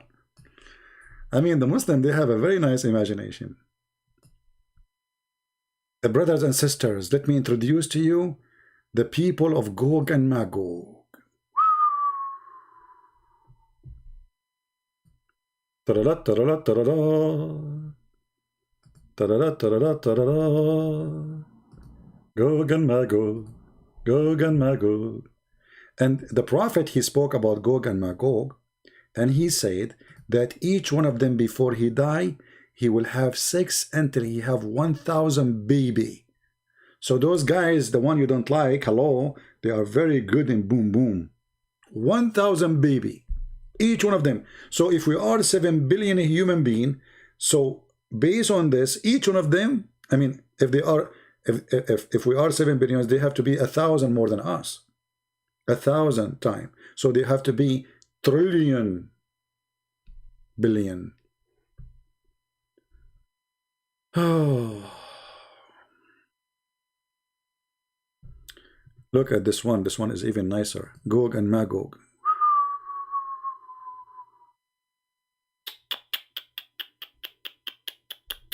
Oh, this one is even better. Oh boy. Man. And look, all the Muslim, you know, they put for you arrow, like here, look here. Come on, there is a rock, and there's the guy there. Obviously, we will look there. Do you need to put that arrow? Yeah, because they are slow. Look here, brother. Look here. I look at this one. I mean, all of this is Gog and Magog. Okay. So now, Alexander the Great, he built a dam between Gog and Magog and the mankind. Muslims, where we can find Gog and Magog? Where we can find them? Those who, the Prophet of Allah, Alexander, by the way, Alexander the Great, he was a bisexual. I mean, even this guy, they made him a prophet of Allah. And look here, the Muslim, they draw for you the dam. Look at that. Look how the dam look like, man. Unbelievable. Look at this. This is what Zulqarnain he did. He built a dam made from iron and copper. Look, man, look. And that's it. People of Gog and Magog, they will try to burst through this dam, and every day they dig and they cannot get it through. Anyone knows why?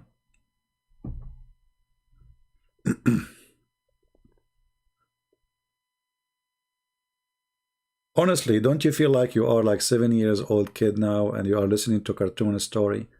I mean, this is a book of God. And look, this guy, even he, look at the imagination of people. I mean, the Muslims, they have a lot of imagination. We have a Muslim trying to contact me. Let us see.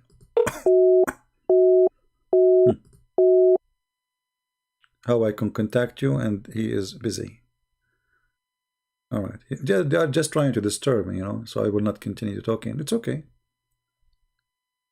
So, brother, he found those people, and those people, they told him, you know, okay, yeah, this is the story. Okay, sound like a monkey telling us a story. This is the story? Yes, brother, this is the story.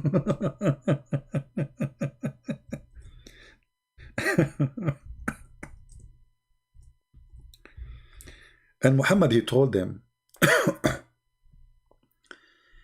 that every day the people of Gog and Magog, who they are not human brothers and sisters, they try to open a hole in the wall. Every day, brother. And then after they dig until the night come, and then their leader, he said to them, okay, now we go back to sleep. Tomorrow we will continue. And then when they come back in the morning, they find the hole which they dig yesterday closed. And why it's closed? Because, brother, anyone remember? Let us see how many of you remember before I say. Why each time they dig in the wall, they come the second day and they found it, the hole is a clothing or closed. Anyone remember? What was the reason? What is the logical reason? Why each time almost they are out, almost. They are digging, and then it's nighttime. And then they come in the morning and they found all the wall is blocked again. Anyone remember why?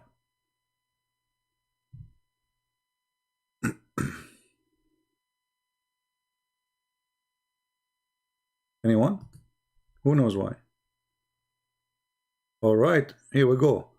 Mr. No One, he said they forgot to say Inshallah. Bingo! Here we go. We have a good answer. They forgot, the brothers and sisters, to say Inshallah. Can you believe it, brothers and sisters? How in the world you forgot to say such a thing? So those stupid people now for thousands of years, they dig in the same wall every day. And then until one day, their leader, he will say suddenly, tomorrow, Inshallah, we will continue. And then because he said, Inshallah, he come and he found the hole as it was yesterday, and they will be able to get it through.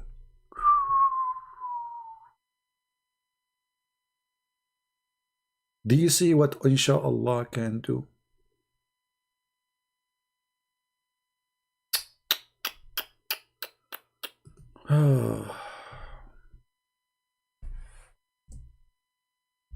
Do we have any Muslim? Do you have anything to say?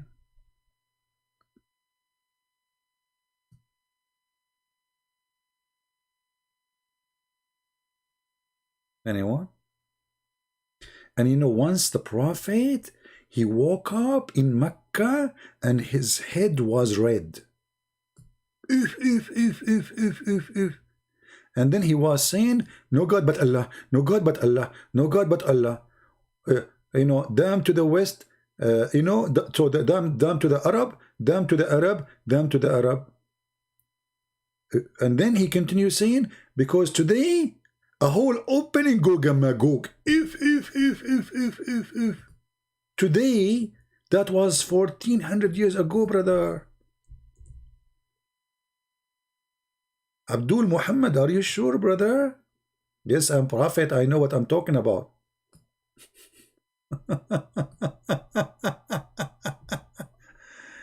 Really, stupidity is amazing, isn't it? And those people believe in this? Yes, they believe in this. Let me find the reference. Man, this is happening 1400 years ago. The prophet got up from his sleep with the flushed red face, like going crazy, you know, and he said, none has the right to be worshipped but Allah. None has the right to be worshipped but Allah. We to the Arab, we to the Arab, from the great evil that is nearly approaching them.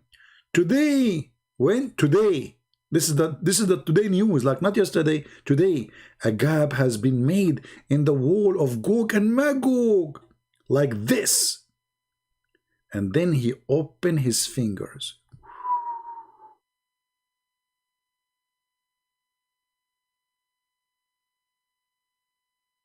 Imagine you are living in the time of a prophet Muhammad. And Muhammad, he woke up from his sleep and he says to you, today, there is a hole open in Gog and Magog wall.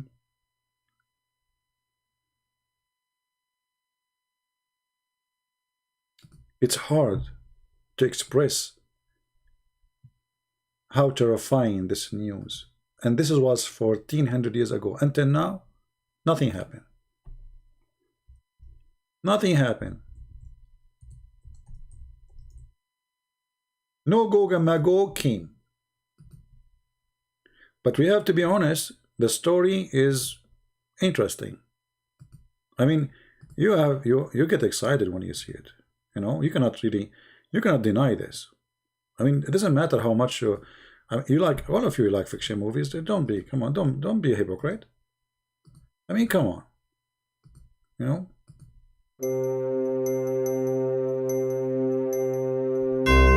Gog,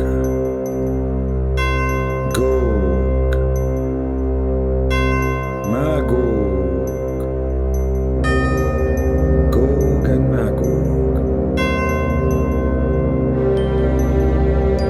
Today, just now, they open a hole in the wall. A hole in the wall. Commercial break. If you have a hole in your wall, please go to Home Depot and you will find a filler. It's the best filler in the market. It's called Gog and Magog filler. Trust it. One time you use it, you never use it again. Back to the topic.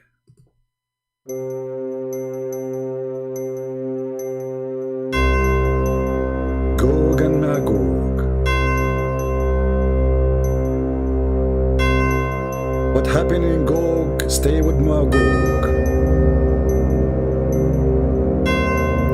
If Gog said no, Magog say yes. What do you know about Gog and Magog?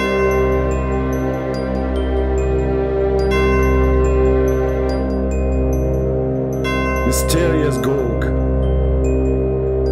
and Magog. We cannot find them.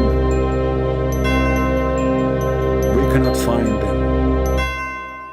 If you have a problem to find a rat or a cat in your house, we can give you the best solution. We can give you a chip or something you can hang it in their neck and they can be traced by the GPS. Like Gog and Magog. Hey Muslims, where we can find Gog and Magog? Where are they, those who they are behind the dam? I mean, they are a huge 1,000 to 1.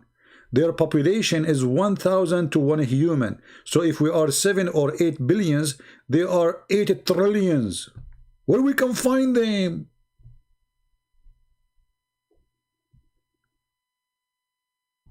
By the way, I have a commercial, you know,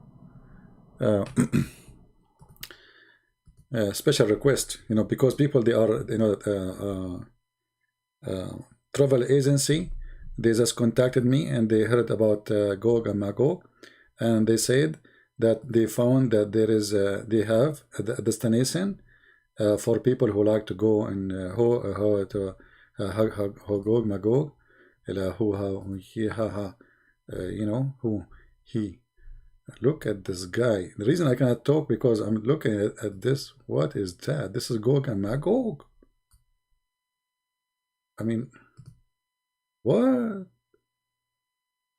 This is Gog and This is Gog and Magog. Alhamdulillah. I mean, look how their faces changed so fast from this to this. I mean, what happened? Anyway, so there's a travel agency. They contacted me immediately, and they said to me that they found Gog and Magog. If you are a Muslim interested to visit the location, so you can take selfie pictures, and they provide you with 5-star hotels in Havana.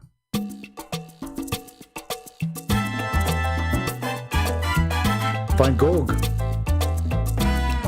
and Magog. You can dance with them. Exactly. You can do samba as much as you wish. Yeah, you can take tequila with them. Yeah, take a beer. Take a beer as much as you want. Alhamdulillah. Impossible. What? Okay, the end of the commercial, sorry. I mean, the travel agency, they did not tell me there is the dance here. It's haram.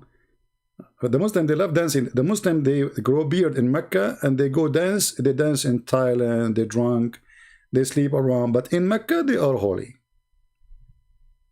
Yeah, but with Gog and Magog, what you will do?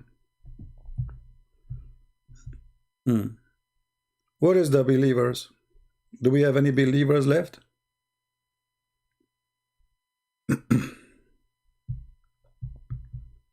Any believer? This is a religion and this is a book of God. I mean, if this is a book of God, so what is a book of stupidity? Any Mickey Mouse story is better than this. I remember like Mickey Mouse, the guy is Mickey, his you know, his uncle come from Mexico and he have a guitar. He's in like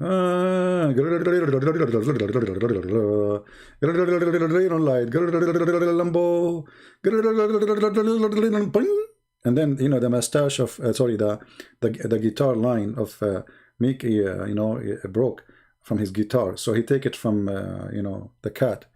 Okay,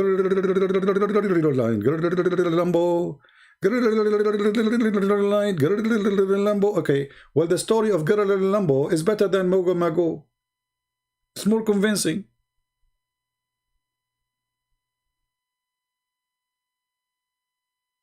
This is book of God.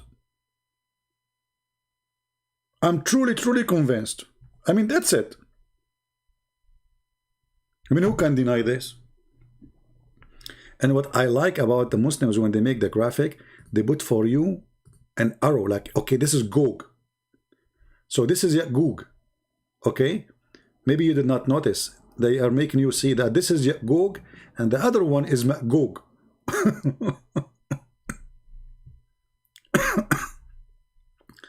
Like this one is Magog. The other one is Gog. What is that? A Muslim kid, they want to play games.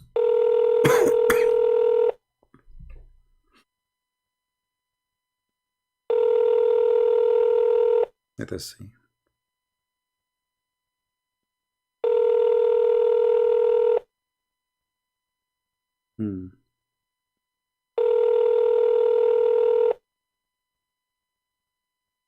Okay, he's not answering. He's a kid. Do we have any brave Muslim want to call us?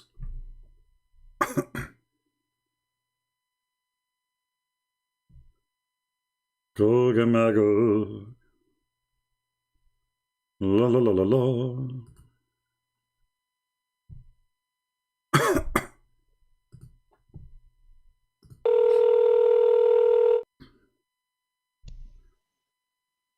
Hello. Yes, my friend, you are live on air. What do you like to say to us? Go ahead.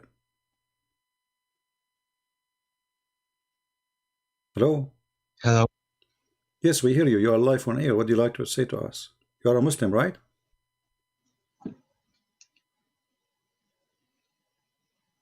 Are you a Muslim?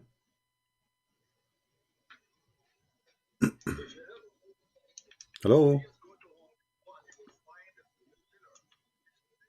Maybe you don't hear me. Hello?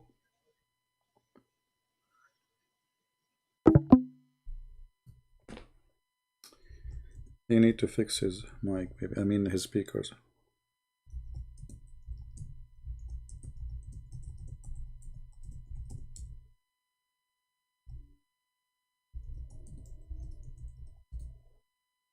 All right, we told him to fix his speaker so he can call me back.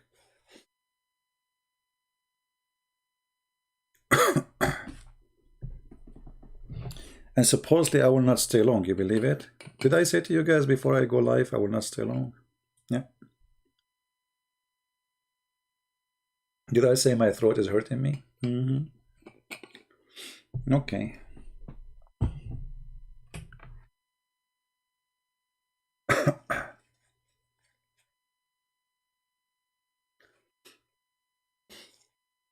And even my nose is running.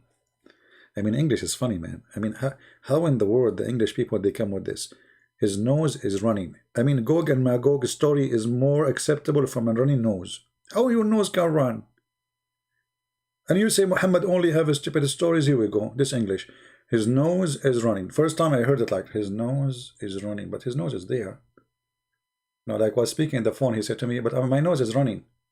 I said, who? My nose is running. So when I saw him, like, because we are going to meet, and look at his nose is running. I said to him, what you said to me in the phone? He said to me, what I said to you? I said, what? You said something about running. What's you running? He said, my nose. What? What's wrong with this guy? His nose is running. What? Like, okay.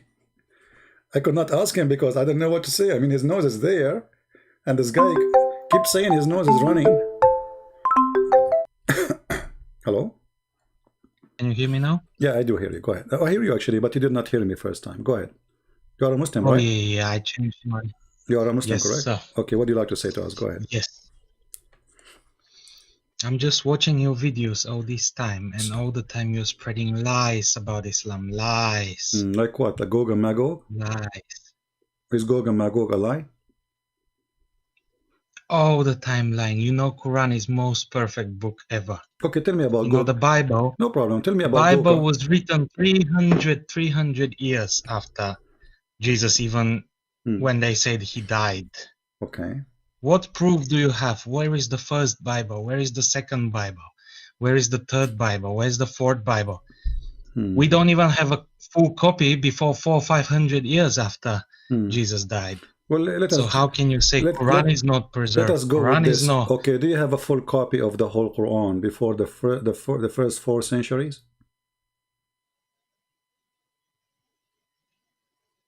Do you have a full copy? But we're not.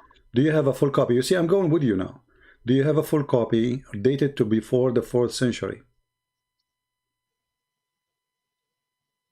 It doesn't matter if we have full But you just copy. said to We me, never but needed no, to no, preserve it. but no, you just say it. But you just say hold it. on, But you hold just on, hold on. you We just say it. never Hold needed on. to You preserve just say it. Look the how way hypocrite you you are. needed to Look preserve how it. hypocrite you are. You just said to me, we don't have a full copy of the whole Bible before the 4th century. You said that. But you are the one who believe that you have the same issue. If this is an issue for you, that's when you should not believe in Islam. Secondly, Muhammad, he came 600 years after Jesus, after the Bible is written. What is the proof of Muhammad that he knew what is in the Bible? If all the Bible is corrupt, the mic is yours. But we never say the Bible is corrupt. We say you don't have the real Bible. So the Bible could be somewhere. The Bible could be somewhere in the Middle East. You just haven't found it it's yet. not corrupt. So you made you made up a different copy. All right, hold you on. made up a different copy and then spread it all around the world to give to the Christian people. All right. The original copy could be there. Original copy could be even at the time of Muhammad, but you hid it from everyone. You rewrote it. Okay, so but you don't have the copy. But nobody. Tell me one thing. How many Christians have read Bible that comes in Greek or Aramaic? Let us talk. How many Muslims they speak Arabic? It's 15%. 15%. That's mean there is what? 85% of Muslims are not Muslims no more? Doesn't matter because But we listen to people who speak the ago, language. but a second ago you said, if we don't speak Aramaic, you said how many people speak Aramaic, how many people speak Greek, how many speak Hebrew, and now you are saying doesn't matter. You see, I don't know. Are you mature adult or you are a kid? Okay. How many? Let us 1.6 billion let us be logical. 15% is a lot. 15% is how many million? Okay, let us be. How many hundred million? Doesn't matter. And we have millions of people who speak Greek. We have millions of people who speak Aramaic. We have millions of people who speak Hebrew. Same. We have. Yeah, you go few million, maybe 5 million, 10 million. As long people they speak. Now the question is, do you understand the Quran, which is written in Arabic? Do you understand it yourself? I don't understand it myself, but I look at translations. So you are proud about what? You are proud to be a Muslim about religion, and you said to me the Quran is perfect, but you cannot understand the Quran. How the Quran is perfect, yet you cannot understand it? Because we can trust our scholars. You cannot trust your scholars. Okay, as long as you trust your scholar. Look at what they are doing. Look at what they are doing. The church is doing in every country. As long you trust, as long you trust your scholars, is the end a Muslim? Of course, look, even the Quran tells you that only Allah can understand the true meaning of the Quran, but the very well-versed people, the knowledgeable people, they will understand as well parts of it. That's a false interpretation. So that's how the Quran works. My friend, you are ignorant, and the verse doesn't say that. Why you are lying? The verse says, only Allah knows what the Quran means, and the one who have knowledge, they say we believe. They don't understand. The one who have knowledge is the one who say. Because we believe. Okay, he shows us the. But you just said. But you just lied. But you just lied, and you say that the scholars they knew when the Quran says only Allah knows, and those who have knowledge they say we believe. So in order to have a knowledge in Islam, it's just you have to believe. What kind of religion this religion is? How you can be a scholar if just by saying I believe? How that make you a scholar? And what kind of book? Only Allah knows what it's mean. Don't you think this is stupid? Okay. Let's say Bible. Obviously, Bible is more clearly written because it's a newer creation. It's created for the masses. It's created to lie to the masses. But obviously, you're gonna put lots of graphs in it. But isn't it the Quran? Lots of nice things in it. Nice story. Make it for the movies. Hold on. Yeah. You Muslim, you say, and even Yasser Qadi, he said that the earliest Bible goes back to the 60 years after Christ. The earliest Quran you Muslims have goes back to 400 years after Muhammad. The earliest recitation you have is coming from Hafs, and Hafs according to Muslims is a fraud. So where is your Quran? The Quran says, Inna alayna jam'uhu wa Qur'anuhu. Allah, he says, I am going to collect the Quran and I will recite the Quran. Did Allah collect the Quran? Yes. Where? Isn't it Uthman? He collected the Quran and he burned the other Quran? So it doesn't matter what man does to the Quran because Allah it doesn't matter. It doesn't matter. It doesn't matter. Isn't it the Quran says? It doesn't matter whether they burn it, whether they sink it in the Nile. It doesn't matter. It doesn't matter what the Egyptian government does, what the Saudi government does, because I thought you at the end we will be left with the original Quran. Listen, you don't have original Quran. You just say it doesn't matter. They burn it. So where is the original? If there was original, it's burned. And I'm asking you now, why he burn it? Okay. Why he burn it? Okay. Why he maybe that's Allah's way of. Why maybe that's Allah's way of preserving it. I don't know. I don't know how Allah thinks. Allah, why Uthman is a messenger of Allah? Well, he doesn't need to be, but Allah can take control of anyone at any point. His power is endless. But if he wants to use Quran, if he wants to use the people to fix the Quran, my friend, the Quran says Allah will hold on. Listen. Are you saying to me that Allah is Uthman? Because the Quran says Allah will collect the Quran, not Uthman. Yes, but Allah can take control of any human being at any time. He can do everything with a human being. Yeah, but Allah, he says, I will collect the book, not Uthman. Yeah, but he doesn't say how. He doesn't say how. It's still Allah. Look, so Uthman is Allah. So me now, if I have my own Quran, I am Allah too. It's Allah who made me do it. I mean, this is a joke. Where is Muhammad then? So what Muhammad doing? Where is the book of Muhammad?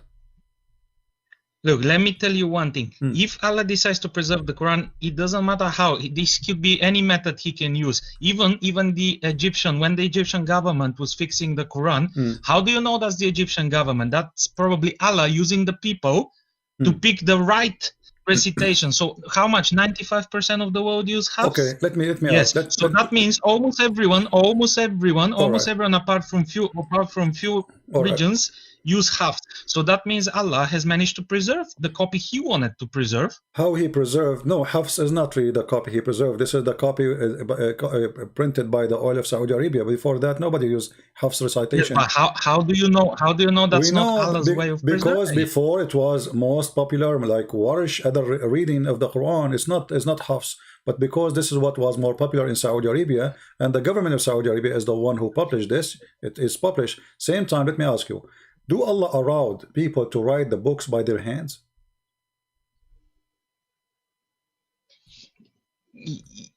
He can do everything He wants to. No. I'm asking you. Don't tell me. Stop saying to me He can do everything. And this is not the question. Do Allah allow you? It is the question. It is the question, because you're saying there is something He cannot do, or He cannot allow. This is not the question. I'm asking you. Are you allowed as a Muslim to write the book by your hand? The book of Allah. Look, if I grab an empty Musaf and I start writing, Allah will correct my hand. So I cannot make mistake. Really? Are you Yes. sure? Are you sure? Yes. Are you sure? Yes. Okay. Well, I'm going now to play for you a video, and this video have recitation of the Quran, and you just said you don't know Arabic.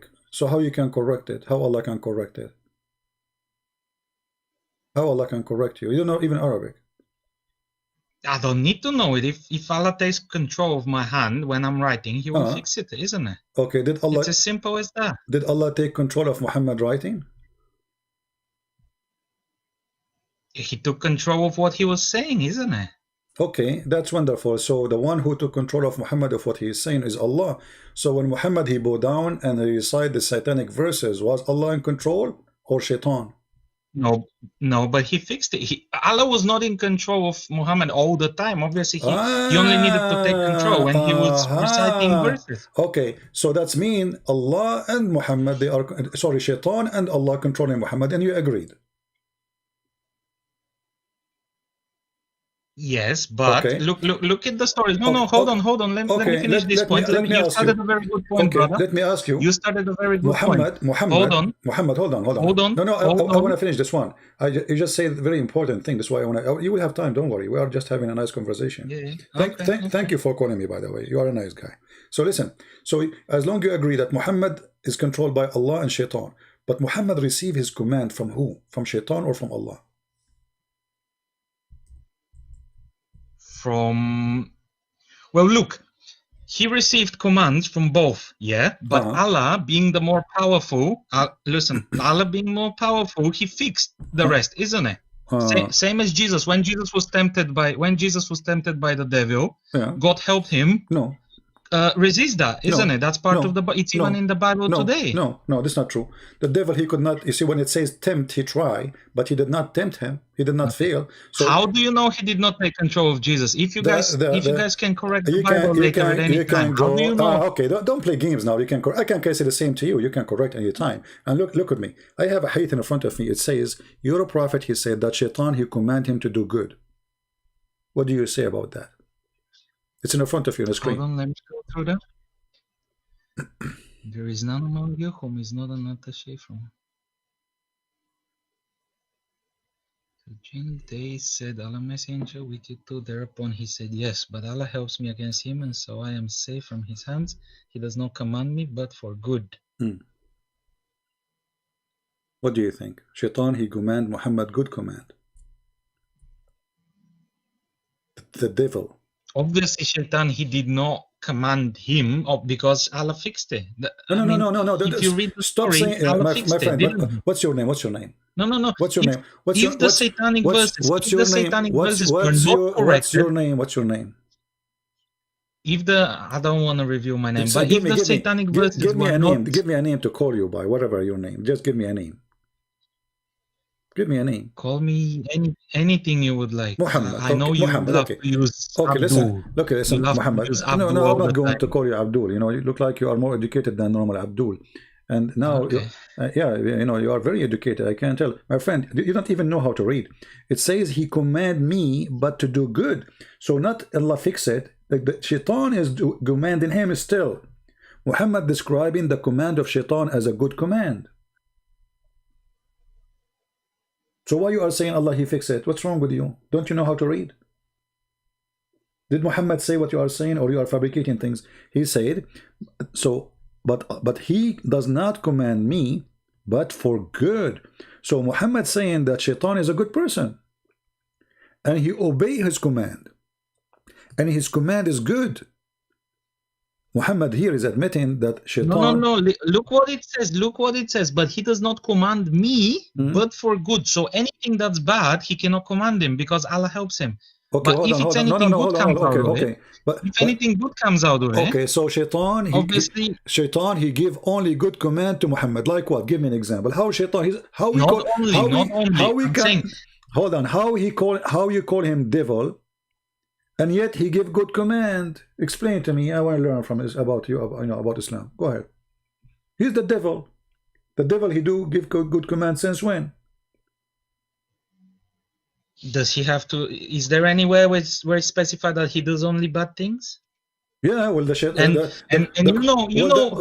on. You know, lots of good things can come from something bad, isn't it? No, that's not true. Not according to Islam. Shaitan is shaitan. Isn't it the Quran says that shaitan, he want to mislead you, the shaitan, he want to deceive you, the shaitan, he will take you to hell. So now suddenly the shaitan, he's a good guy? I'm not saying he's good, but look, he does not command me, but for good. So anything good, Allah might allow it to go through the gaps. But if anything bad, Allah does not allow it. Okay, that's wonderful. I don't know how you're reading the verse. But you agree that shaitan, he gave him satanic verses, and Muhammad, he recite them. So how Allah allow it to go through? So that he can then show his power by abrogating them. But that's mean. Okay, if guys. Muhammad didn't know, and Allah didn't interfere, he would never know he revealed them. But he knew he revealed them, and it got fixed, isn't it? How and that's showing. Can you tell me the story how Allah fixed those verses? What happened? Muhammad don't know. Muhammad recite the verses. And then and then Gabriel came and told him it didn't come from me, so why are you reciting it? So that's Muhammad wonderful. didn't know. That's wonderful. Hold on. Guys, listen carefully. Our friend here, he said that Muhammad recites Quran from shaitan. Muhammad did not notice that this is not from Allah. Then Jibreel later come to his house and he told him this is not from Allah. Do we agree about what we said? That's what you say. Yes. Okay. This is not from Allah. Yes. But so how a Muslim they say nobody can make Quran like Allah? Here we go. Muhammad, he received Quran from shaitan, and he himself the prophet. Who can be better examine the Quran more than Muhammad himself? If I recite Quran now and you recite Quran, and then Muhammad in front of us, or we bring a sheikh, which one you choose? Muhammad, right? He's a prophet, correct? Which one will judge which one is Quran? Okay. So Muhammad now here he failed. He received Quran from the devil. And yet he did not figure out that this is not from Allah. Even the verse is saying, bow down to the daughters of Allah. So how he did not notice? Why, he was drunk? But look, Muhammad was never a perfect person. He was not Jesus. Friend, Jesus was perfect. Not even. Okay, hold on, guys. Did you just say, was a mortal man. Did you just say that Jesus is perfect? Of course, the Quran says he was the most righteous of all of them. Okay, so Muhammad was never the most You're not righteous. You said perfect. Muhammad is not perfect. You said that.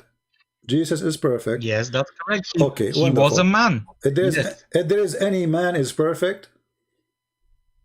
No, of course no, and I'm not saying he was perfect. You just he doesn't need to be perfect to do God's work. But you just was Moses perfect? Was Abraham perfect?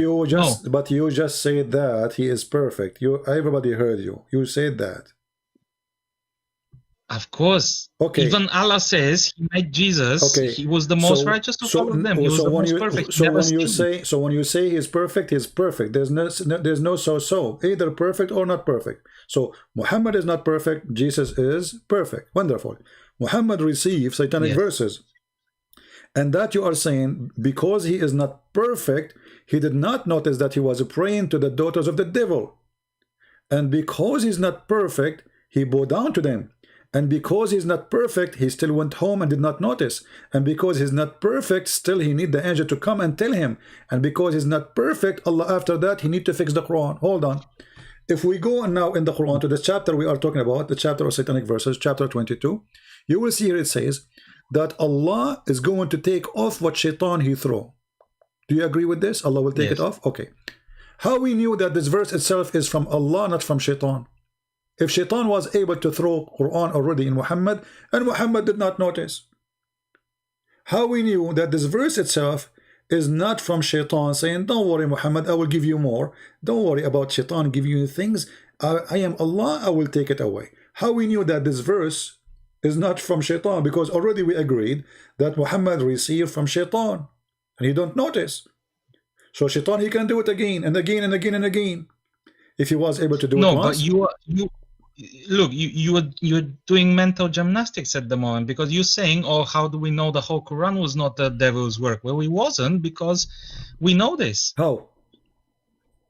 And we know exactly where shaitan involved, because Allah wanted us to know where. What shaitan? What shaitan? Okay, what shaitan he want? Tell me what shaitan he do? What shaitan he do? How he try? He tried to intervene.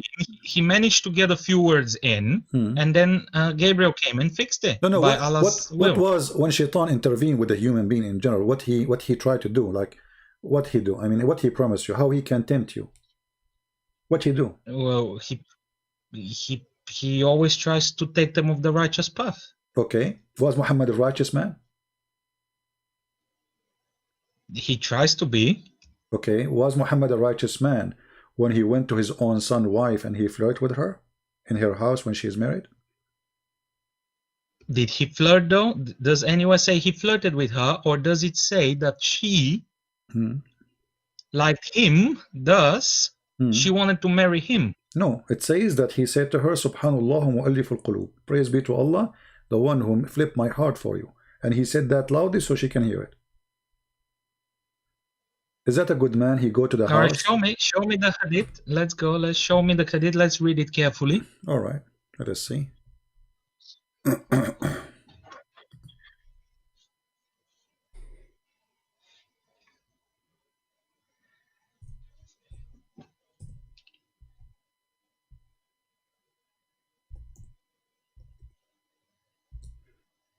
Let us find the reference. Give me a second. Here we go. This is chapter Al-Ahzab, verse number 37, and this is the official government website of the Kingdom of Saudi Arabia. All right, I put it for you on the screen, and then you will see that when he went to his son, he found Zainab standing, and she was wearing very sexy clothes. It says here, read carefully. You don't know Arabic, but I will give you the link. You can use Google Translation. It says here, or you can give it to any Muslim who speak Arabic. So he went to Zayd seeking him, and then he found Zainab standing, and she was white and big and beautiful, and she is from the most perfect women of Quraysh. So she's so beautiful, you know. Okay, فهويها. So he fell in love with her. He fell in love with married women, and then he said, وقال سبحان الله مقلب القلوب فسمعت زينب بالتسبيح فذكرتها لزيد. So Zainab, she said what she heard what he said, and she told her husband. ففطن زيد, and then Zayd is oh, here we go. So now he knew that she's sleeping with him. So he went to Muhammad. He said, Ya Rasulullah, please let me divorce her. She is proud. She have a bad tongue. She hurt me with her tongue. And then Muhammad, look how hypocrite. A second ago he was in the house of the man flirting with the wife, and now he's saying to him, no, keep your wife for you, man. Keep your wife for you. It's in front of you. And this is what? Read. This is your Islamic tafsir, Tafsir al-Qurtubi, and this is the official government website of the Kingdom of Saudi Arabia. I will post the link in the chat. You can click and you can use Google Translation to translate. What kind of a prophet he go and do such a thing? This is the man you trust him with the Quran. This is the man you trust him with the ethic. This is the one you trust whatever he says to you is from God, and he is the good guy. He's not perfect, no problem, but here we go. I mean, this is very bad. First of all, he adopted this son. Imagine he changed the adoption just because he want to have the girl. He changed the adoption. He adopted the man for years, and suddenly just because he saw this woman, he want her, he canceled the adoption law. He forbid people from adopting. And he right away, the man he noticed, says here فَفَطِنَ Zayd. So Zayd, he noticed what's happening. Obviously she's cheating with him. You see here the story doesn't say that they're sleeping together, but obviously they are working together in the same direction. And you are the one who just said to me, no, she like him and she want to marry him. You said that. So she is not a good woman. A good woman who is married to a man and they are not even in seeking divorce. She want to marry other man, and he is his father. And then we find that Muhammad, he go to the house, flirting with the wife when the husband is away. Be honest with me. If your father come to your house and he flirt with your wife, and he said to her, my heart to flip for you, what you would do with your father? Be honest. Okay, first of all, he was an adopted son, so he's doesn't not matter. father. Even this is more ugly because you give when you adopt a son, and that's mean you give a word of honor. You just say that Muhammad have no honor.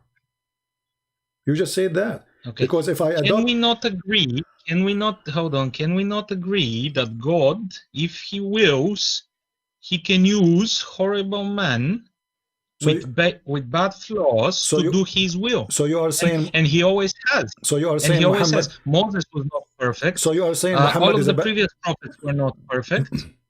So you are saying to me Muhammad was a bad man? Well, he was the man for the job in the Middle East at that time. He was the man for the job, apparently. Okay, because he is maybe the man he had a for the strong job. Enough will. And what is the job? What is the job of Muhammad? Look what the interpretation is saying.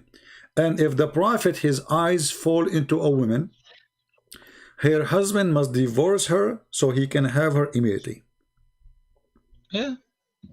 So why wouldn't God give a little bit of an incentive to his prophet so that he will get the job done? Oh, the incentive of the prophet is to give you women who they are married to other men just because you like them. This is incentive. This is bonus to Muhammad. Aha. I mean, what kind of logic this logic is? So if I go now to your house and I see your wife and I am a prophet, it's bonus for me. It's not your right to complain. This is not against Allah teaching. This is not against ethic. No, it's an incentive to the prophet. Why the incentive? Was it against Allah's teaching? Huh? What? Was it against Allah's teaching? Don't you Muslims says the Quran says Allah, he said to you when you go to visit somebody, put your head down, don't look at the women, don't this is against Allah teaching supposedly. Yeah. Yes, and then what did he say? That if any woman looks at him, he can marry her. What woman look at her? He is the one flirting with her. I mean, she is married. What's wrong with you? She is married. You go to the house of the man. You have no honor. You have no honor if you go to a house of somebody, and especially you. Would I do it personally? I wouldn't do it personally. Why? Would I allow this to be done? Probably not. Why? But if he was the man, why you will not do it? Hold on. If he was the man for the job, if he was strong, strong, why you will not do convey it? the message No. to Wait. his people at that time. Wait, my friend. Why you will not do it? Are you saying you are better than Muhammad? I'm not saying I'm better than Muhammad. All I'm saying is that I would not do some things that he would do. So simple as it is. We're all different. We're not. No. You just said I will not. I could be same, isn't it? Why? Okay, but isn't it you Muslim? You follow the Sunnah as the Prophet he did. You follow his step in whatever he did. Here we go, Muhammad. You go to the house of people, flirt with the wife, so you can do it. This is Sunnah. Well, I can't do it. You can do it, right? So this is Islam. Well, I can give a try certainly, but I doubt God would now approve of me because I'm not doing His work. Why you are not approved? You just said we follow Muhammad's steps. He is the best man to follow.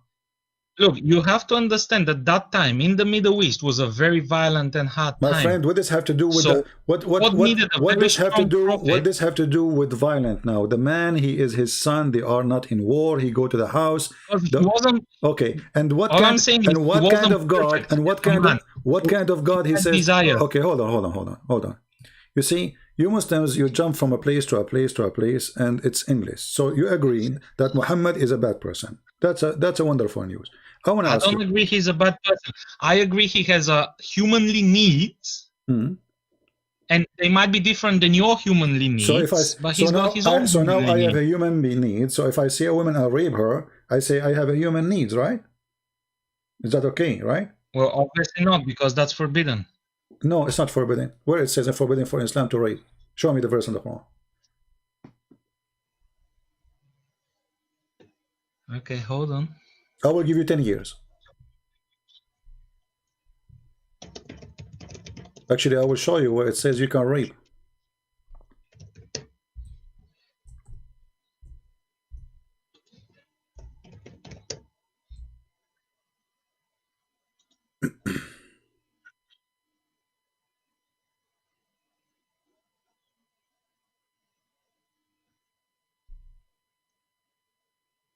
I will give you 20 years, not only. You can search Google from now until the coming century.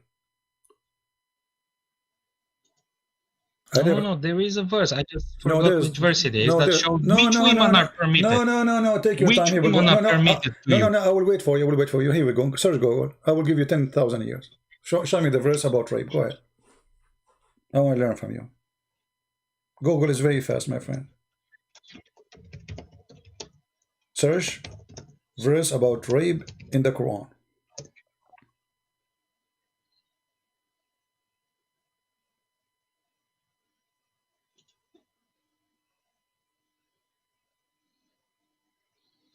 All right, Quran 4:24.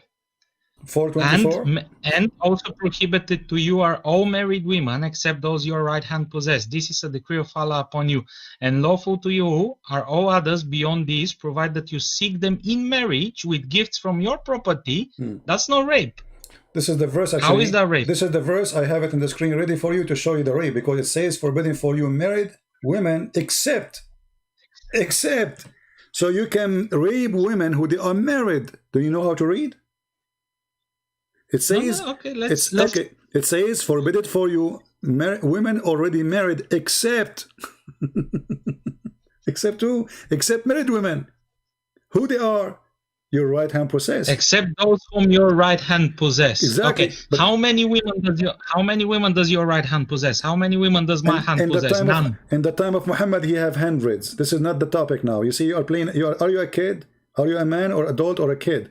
So when the Quran says you can rape those who their right hand possess, it means you can do it today. You have them or not, because now you are weak. You cannot go and conquer and rape women as before. But if you can, you will. So the Quran saying you can rape women who they are married, and you said to me, you will show me a verse against rape, when this is the same verse says you can rape them.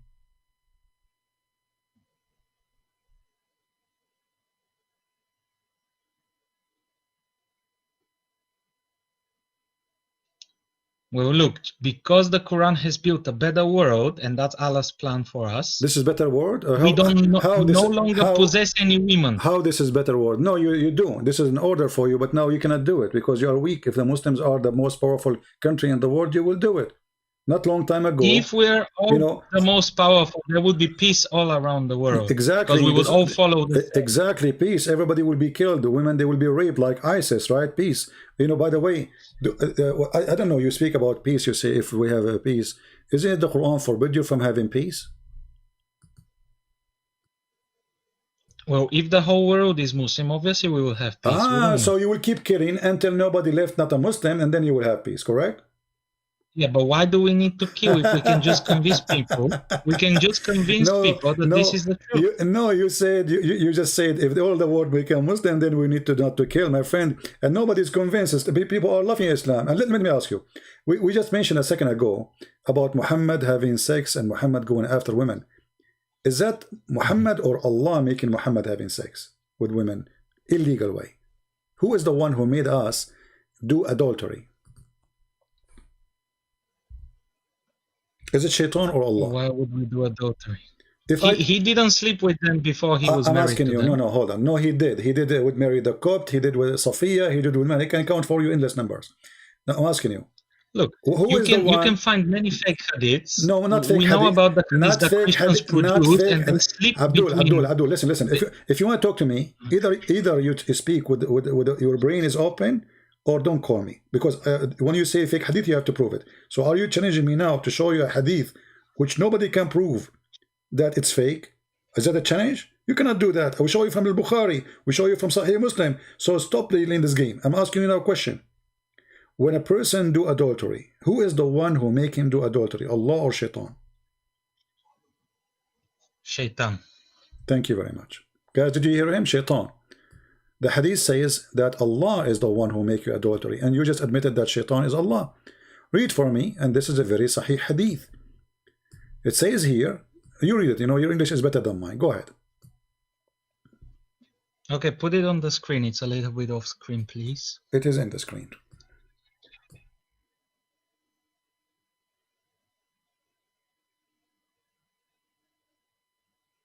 All right, thank you very much.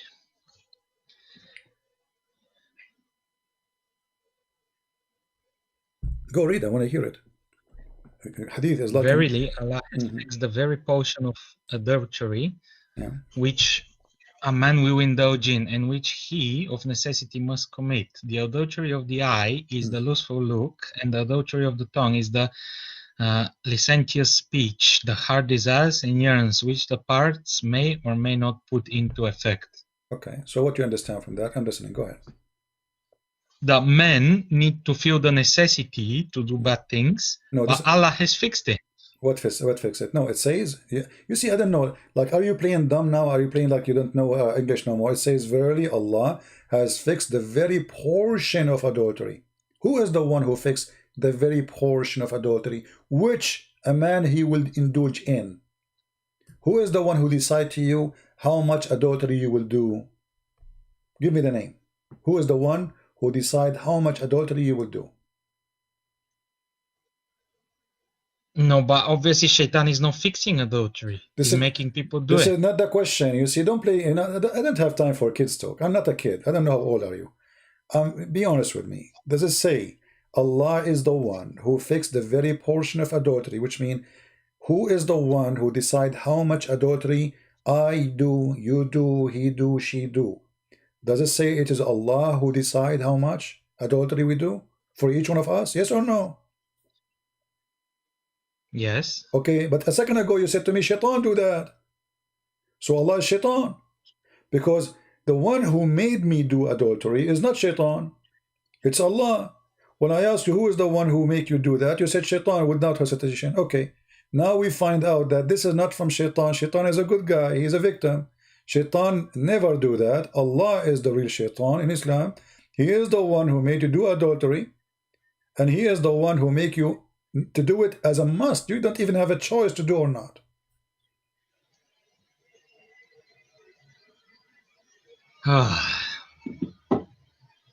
So you admitted that Shaitan is Allah and Allah is Shaitan. Which hadith is that? Can you show me if it's Sahih? Here we go. Sahih Muslim. Sahih Muslim 5657B, and I will post the link for you in the chat, so you can open it from your side and you can check it out. We don't make things up, my friend. Allah is Shaitan. There's no question. He is the one who make you do bad things, and then he blames Shaitan for the bad things you do, which in fact it's Allah. He decide for you to do those things.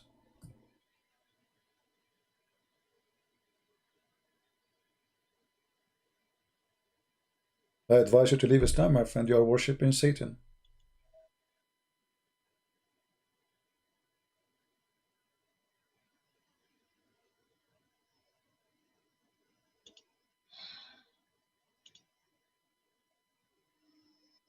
So how do we know? Because me personally, I've always had problems with the hadiths. Well, the personally, well, the Quran, I don't think Muslims do. My friend, the Quran is not better. The Quran is very evil too. I mean, the Quran is very stupid, my friend. You see, the problem is that Yes, but the hadiths were written 200-300 years later. So how the can we Quran even is the trust them? same. That's my personal The problem Quran is with the them. same, my friend. The Quran is the same. The Quran is the same. And by the way, we don't even have the books of the Hadith. I mean, Islam is a joke. We don't have the original books of the Quran. We don't have even anything have to do with Uthman. We don't have anything. This is Sahih Muslim. We don't have the book of Sahih Muslim. You believe it? We don't have the book of Sahih Bukhari. I mean, this is a joke. Islam is a joke. You have nothing. You see, when the Christian they say, so which full book of the Bible do you have? We have books where the one is written in leather and the one is written in the Egyptian papers. Those exist, but they are dissolved by time. But we have a shred of them. So we have thousands and thousands of shred, all of them in total agreement with the Bible today. My friend, listen. There is a reason. Those paper books, even if you don't touch them, if you put them in the drawer, after a long time they will be demolished by themselves. First, because they are made by normal people who they are just making papers. It's paper made from I do understand that, but so the question is, the one who is exists, if we cannot recreate, have small pieces, same time. How do you know the later people didn't just change all the words around them? We have. Let me tell you why. First of all, we have many copies of the Bible in different languages. Many. As an example, in Ethiopia, as an example, the Egyptian, as an example, even in India. Most the earliest Christians, they went all over the world.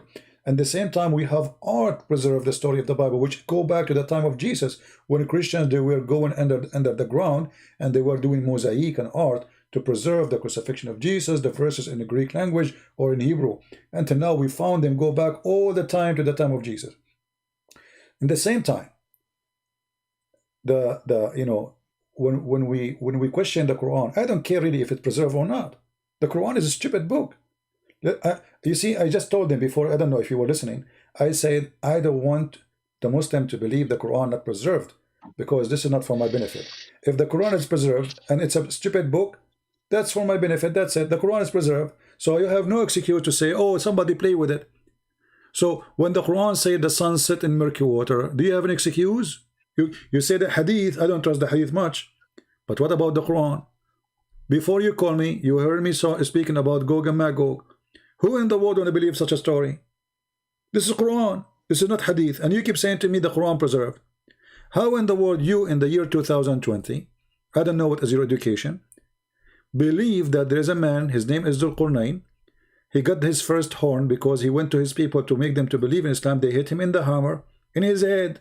He got the first horn and he died. Allah raised him back and he sent him back to his people. Then they hit him again with the hammer in his head, so he got two horns. And then the story continue, and then he keep, Allah, he gave him a power, and then he occupied most of the earth, and he found where the sun set, and he found it sitting in murky water. The Muslim, they try to solve this problem. They say, oh, Dhul Qurnayn, he thought, brother, don't you see the sun go in the water, my friend? It says a spring. Even the Hadith, Muhammad, he said, confirming that the sun goes in water which is hot and muddy. Here we go. This is the Hadith, and this Hadith is good. It's even Sahih in chain. Narrated Abu Dharr, which means the father of the ants. He said, I was sitting behind Allah Messenger, who was riding a donkey. While the sun was sitting, he asked, do you know where this set? I replied, Allah and his apostle know best. He said, it's set in a spring of warm water. Hamia. Do you see it? And this is in total agreement with the Quran. Total agreement with the Quran. So the Quran preserved, for me, I'm laughing. Okay, it's preserved. So what we will do now? This is against you, actually, not against me, because you see, if I am a person who believe, if I'm speaking to someone who believe the Quran not preserved, he can say, oh, somebody put it there. There's no way this is from Allah. But because you believe now it's preserved word by word, then you cannot play games. You cannot say the Hadith, I don't agree with it, this is Quran. And then the guy, he keep continue walking, and then he went, and look, it says, until when he reached the sitting place of the sun, the sitting place of the sun, yeah, he reached it. And then he found it sitting in a spring of a bloody. You are laughing, huh?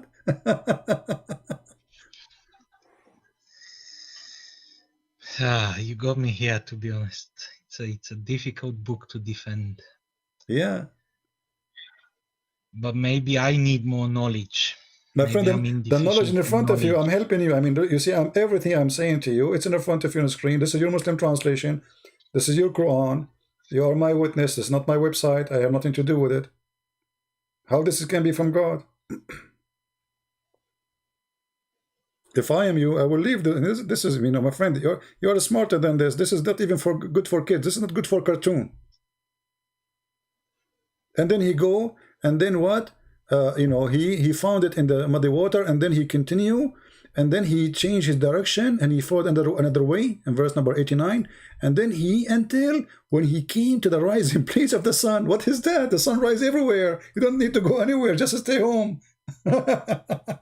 I mean, this is a joke. And then he found it rising on people whom we, Allah, had provided no shelter. This is supposed to in Africa, you know, they have, you know, they are naked. And then, you know, we gave him all the mean to whatever to do. And then he followed another way. And then, brother, he found people, you know, like they are stupid. And they told him to build a dam between them and people of Gog and Magog. What do you think about Gog and Magog story? Do you like cartoon?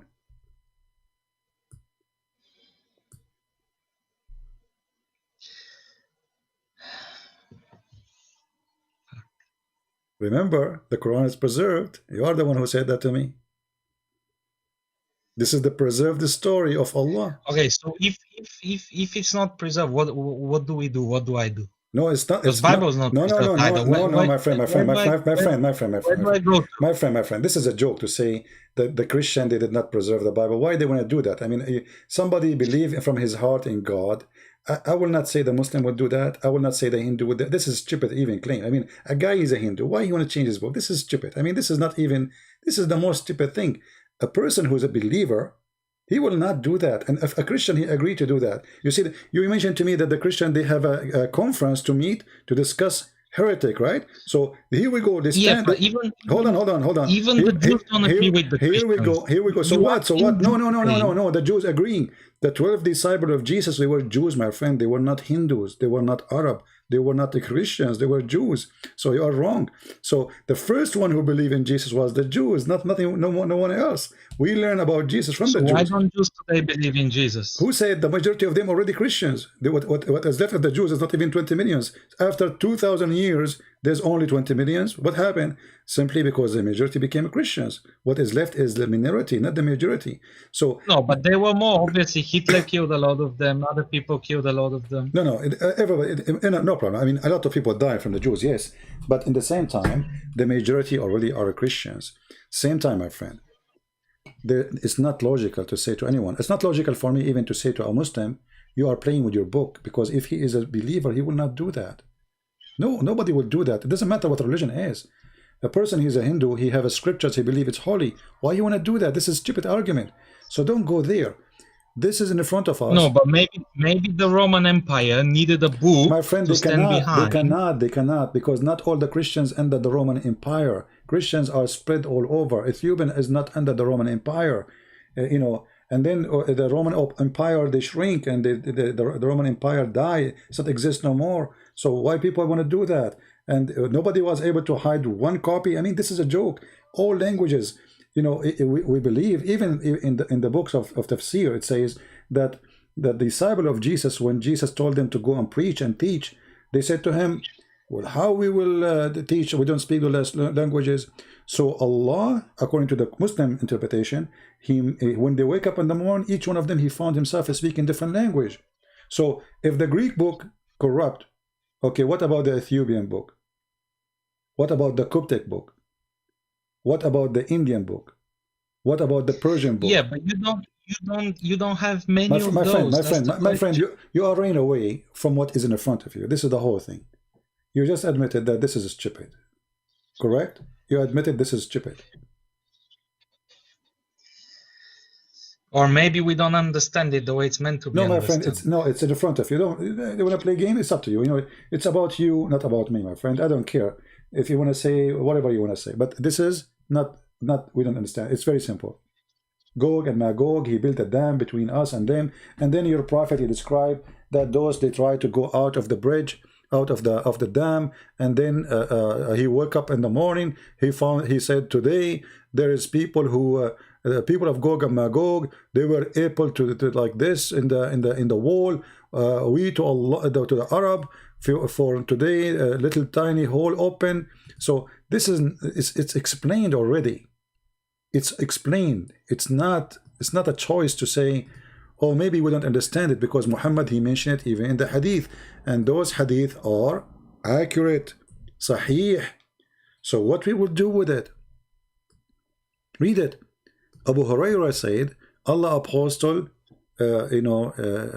he said, today the wall barrier between Gog and Magog has been opened so much, and he was terrified, and he was saying, the Arab, oh, we to the Arab, what's coming to you?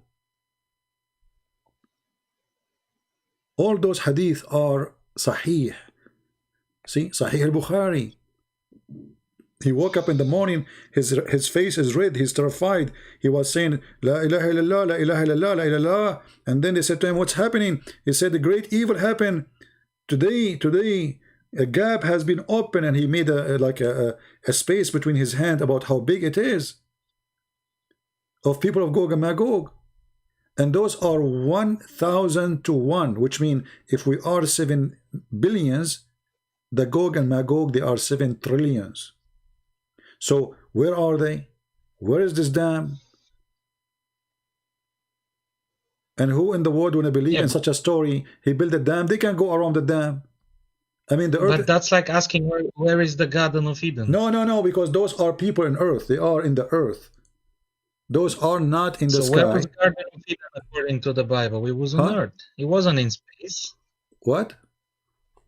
Where was the Garden of Eden? It was on earth, according to the Bible. Yes, but it wasn't floating in space. Yes, and we know the location in the north of Iraq. So, but in the Garden of Eden in Islam, it is in heaven. What does have to do with this, my friend? It's a garden. It's not, when we say heaven, when it comes to Adam and Eve, it's a garden. It's just a place God providing with everything. It's not really heaven as you imagine now, like the 70 virgin, etc. But here, notice with me that Muhammad, he explained to you, he have tons of stories about Gog and Magog, and all of them, they are authentic hadith in total agreement with the Quran.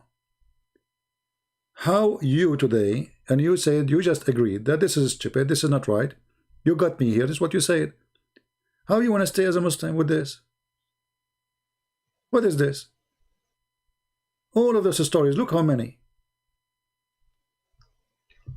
Maybe I need to ask my scholars about more information. Well, your scholars, they cannot say to you anything except what I'm showing you on the screen. This is your scholar talking. Or do you think I'm giving you, is your scholar is better than al-Bukhari? You know? What your scholars? If there is a scholars in Islam, they will be calling me, my friend. They don't dare. Did you ask yourself, what is the scholars? Why they don't call me? We just have an Arab. I don't know if you heard him. He ran away. He ran away, literally. I just asked him. He said to me, this hadith is fabricated. I said, prove it. Go ahead. He ran away.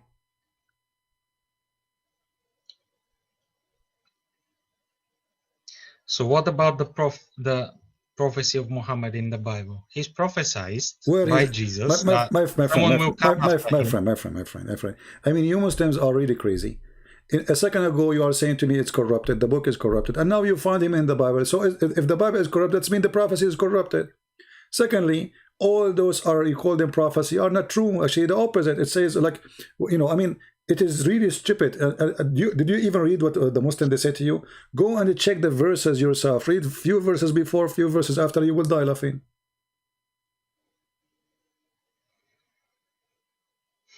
One of the videos in YouTube, it's very popular. They say it's in Muhammad is in Isaiah. When the verse is speaking about God, they made Muhammad God. The verse says the Lord. The guy, he cut it and he started reading after. Why? Because in a second people will notice that this is speaking about God. They lie to you. You mentioned to me that Muhammad is a prophet, right? And Muhammad, he received his knowledge from who? From Allah, correct? Yes. Okay. Do you what is your education? Like, did you finish school, university, anything? University. All right, that's wonderful. So I'm talking to an educated person. That's wonderful. How the baby is created? Have you ever heard of someone who claimed to be God, and then he say this, that the sperm became a congealed dead blood? Which God is that? He says such a thing. And then the Muslim, they make videos saying this is scientific, and they start fabricating the translation and the meaning. Then we made the sperm into a clot of a congealed blood. Congealed blood, the sperm will become a congealed blood. This is God. And then the clot, we made it into a lump. And then we made out of the lump bones and growth. And the bones, which mean at the end we have bones, just bones, there's nothing. And then we close the bones. So the start is stupid, the end is even more funny. And look at the translation. You said you do not know Arabic, right? Yeah, but that's not meant to be a scientific book. No, it's meant. Just because No. You see, when you speak in such details, that is not metaphorical no more. He's telling you stages by stage by stage.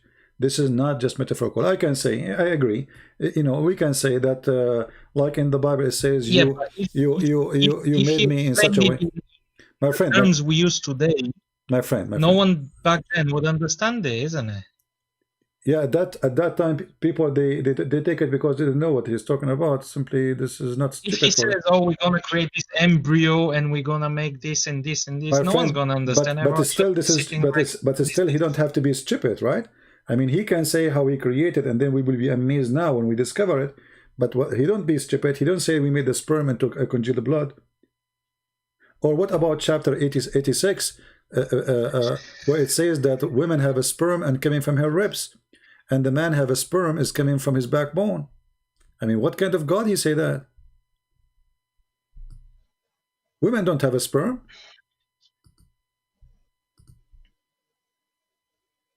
And the sperm of the man is not coming from the backbone. You can go right now and check in Ibn Kathir. He will say to you that this is meaning the sperm of the man coming from the backbone, and the sperm of the women, the water of the women, which is yellow, as Muhammad described it, coming in from the location of the necklace. This is what the word Torah mean. It's a word used for women, ribs, specific location of the ribs, the top one. So how this can be God? So look, the sun set in murky water. He found where the sun set. He found where the sun rise. He found where next to it he built Gog and Magog. A story of the cave people, which is funny and stupid. You know, it's a fiction story written by a Christian priest in Syria for the Christian youth. It's fiction. All the Christians, they knew that. So he took it, he put it in the Quran.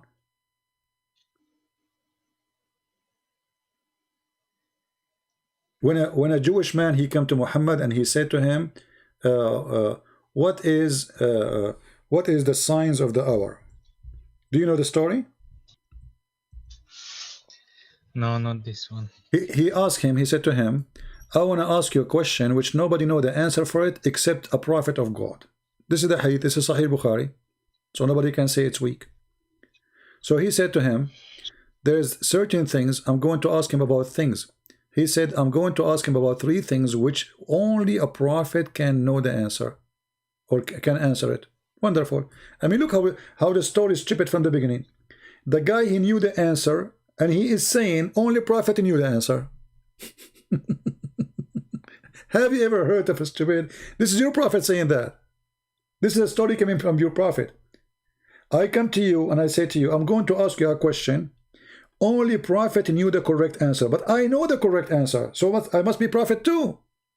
So it's a stupid cult, man. It is just a madness, a stupidity. It's a low IQ. And then he continued. He said to him, and look at the questions. I mean, look at this very hard exam. What is the first food which people of paradise will eat? Like what? This is the question which nobody knows except prophet. Why does the child attract the similarity of his father or to his mother? Then the prophet replied, said, Jibreel, just inform me now. Look, what? So Muhammad now, he cannot claim that he is getting something stupid.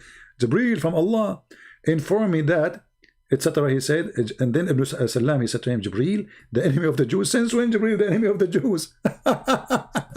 Anyway, so then he says, as the first sign of the hour, it will be the fire, will collect people from the east to the west. Okay, where it says in the Quran, this fire will collect them from the east and the west. As for the first meal, the people of paradise will eat, will be the loop of the fish liver. Why? Because people will go to have sex. The Arab, they believe that the whale, not the fish, the whale liver is very good for sex. You know, they take from it al-ambar. You can check it out. As the ambar is even, you know, the deer, he have the same hormone, which is used to attract female. So Muhammad, the Arab, they learn that those things, they attract females, so they think they can attract female, but this was for the deer. Anyway, as for the child, if a man discharge proceed in the women discharge, the child attract the similarity to the man. Look at this stupid. He just said, if you have orgasm first, the baby will be a boy. If you have orgasm, the women have orgasm first, the baby will be a girl. What does this have to do with this? According to which science? And remember, he said, Jibreel told me. So we cannot say Muhammad is making, I mean, somebody fool him. He was just, as you said, he is just a human. He just said, Jibreel told me. So either Jibreel told him or he's a liar. Maybe he lied. Maybe he lied. You're right. Obviously, he's lied. He lied because this is absolutely false. So you just left Islam, my friend. You just left Islam right now. I'm happy for you. You decide to use your brain, and you are out.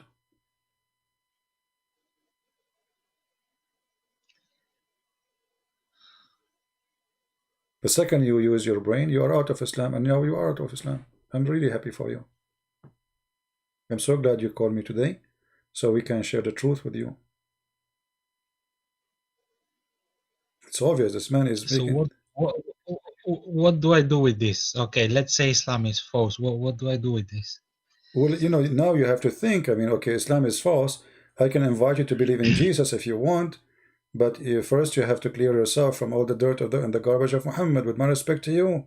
You see, if we have a computer, have a virus, we cannot install a new clean software without formatting the virus. You have to clean yourself from the garbage of Muhammad. You have to believe in the Holy God. The Holy God is what Jesus, he brought to us. The Holy God is what Jesus taught us. If a man, he look at a woman and he wished to have her, he committed adultery. Not, you know, God, he made you do adultery.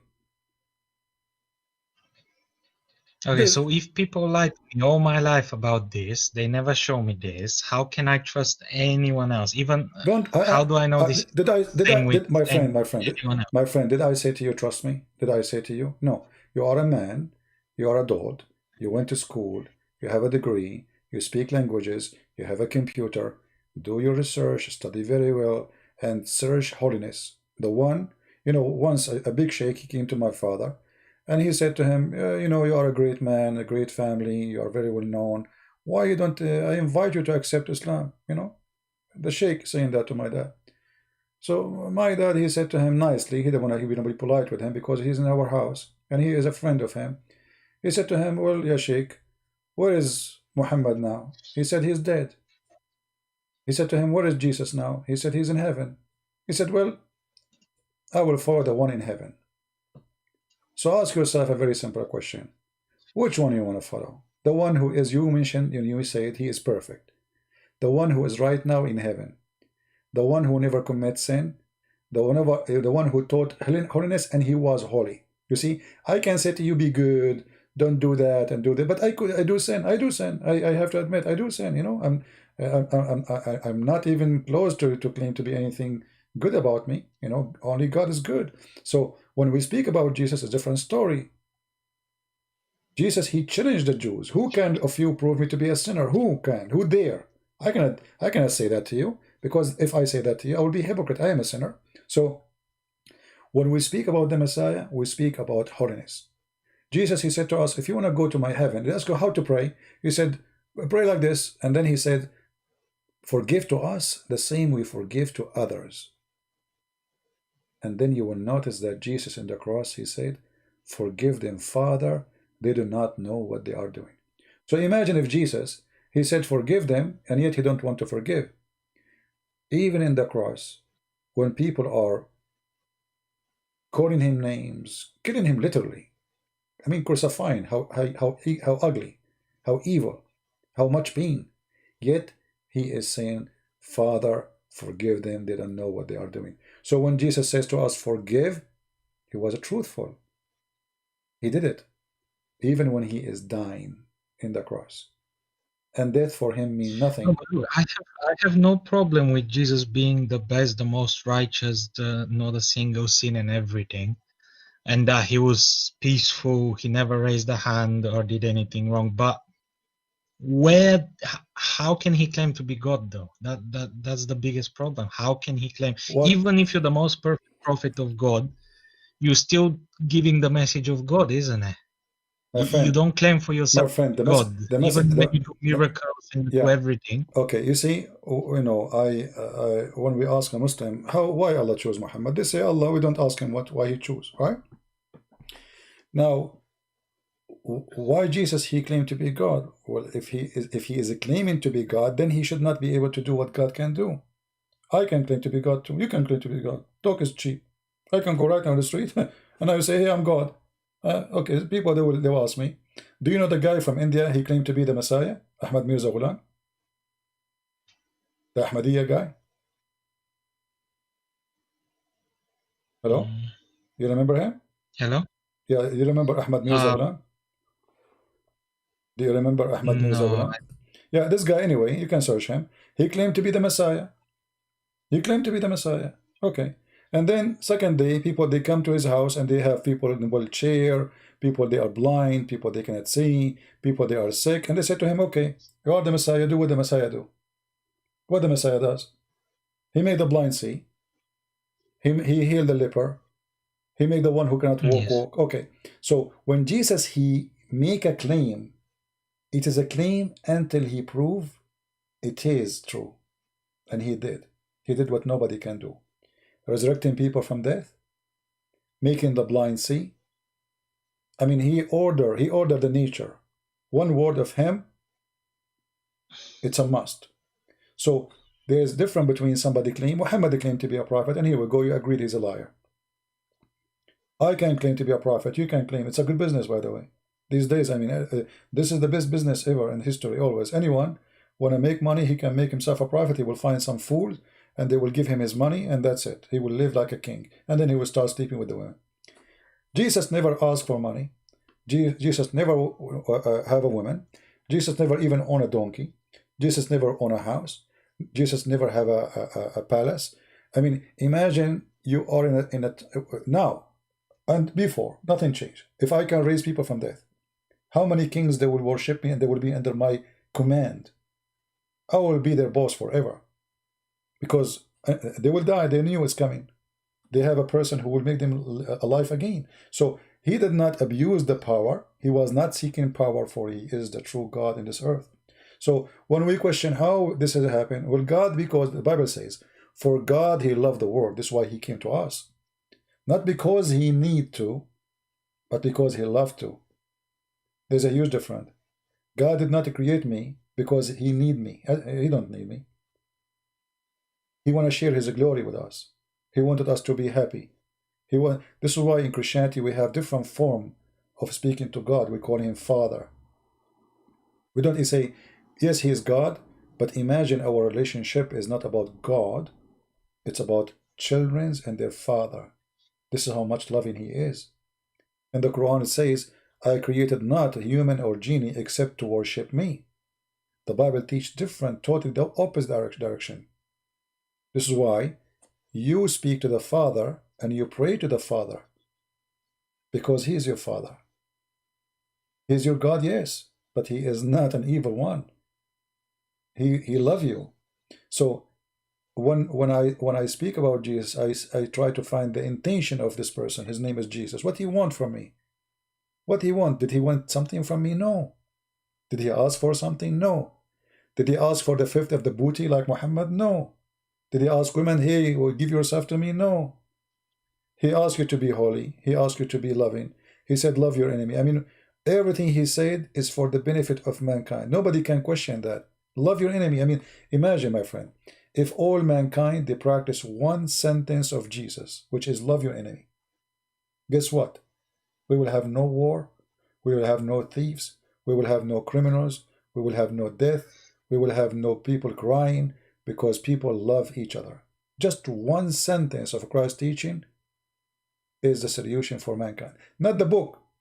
You see, just sentence is better than all the books in the world. All the book of wisdom. So Jesus did not fail. True. Jesus did not fail, my friend. We fail. We fail to love each other. We fail to be good to each other. In the Quran, go attack them, go kill them, go take their money, go etc. And then somebody will say to you, oh, and like in the Old Testament, there's war. We have to understand that those people, they are under attack too. The Jewish, they were trying to survive. But Jesus, he wants us to take us to higher level.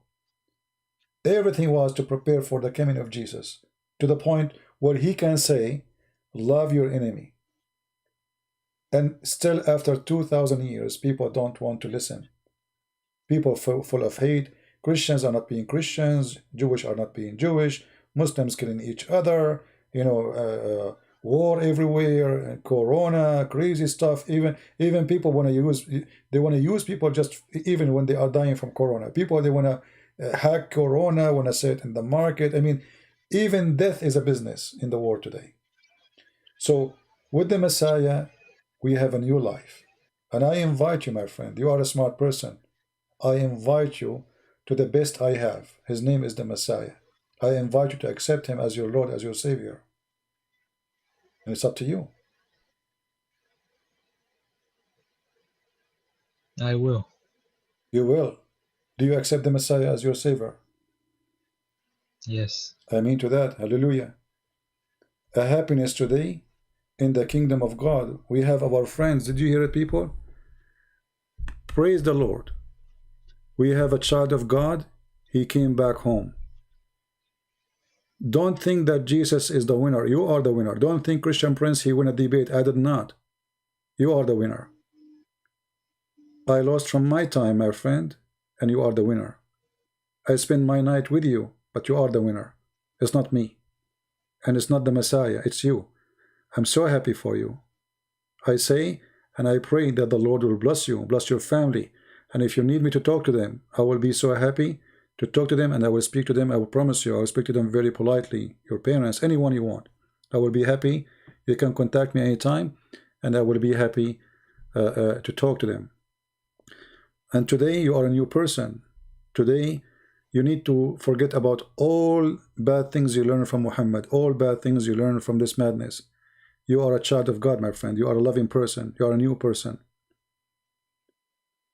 Do you have a copy of the Do you have a copy of the Bible? Yes. All right.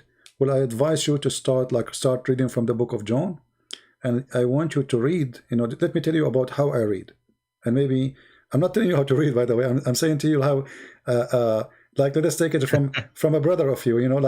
How I do things. Let us say. All right. I'm not going to teach you how to read, but when you read the Bible, don't read it as a story. Live the story. So you can imagine it. Imagine that Jesus is speaking. Imagine people they are around. Imagine people they are asking. Imagine Jesus is answering. And then you can live the story. And then you can observe it better. And you will find how amazing Christ's teaching is. Read, ask, learn. And the more you read, the more you will notice that you are learning more. Which means the same chapter, if I go right now to John chapter 1, after all those years, how many times I did read it? If I start reading now and I sit alone, I will find something new. The Lord will inspire me. The Lord will open my eyes. So I pray the Lord will open your eyes and he will inspire you and he will teach you, not me. No man can teach, only God.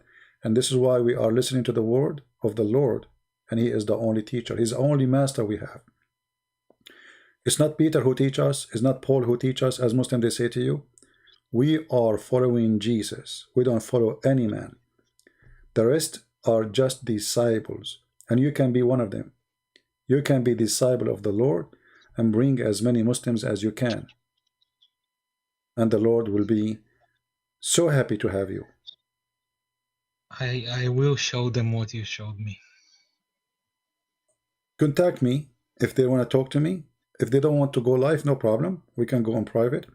But if they want to go live, even better.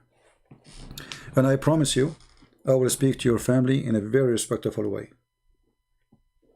Even though it's very... My family is Christian. Your family is a Christian, so what happened?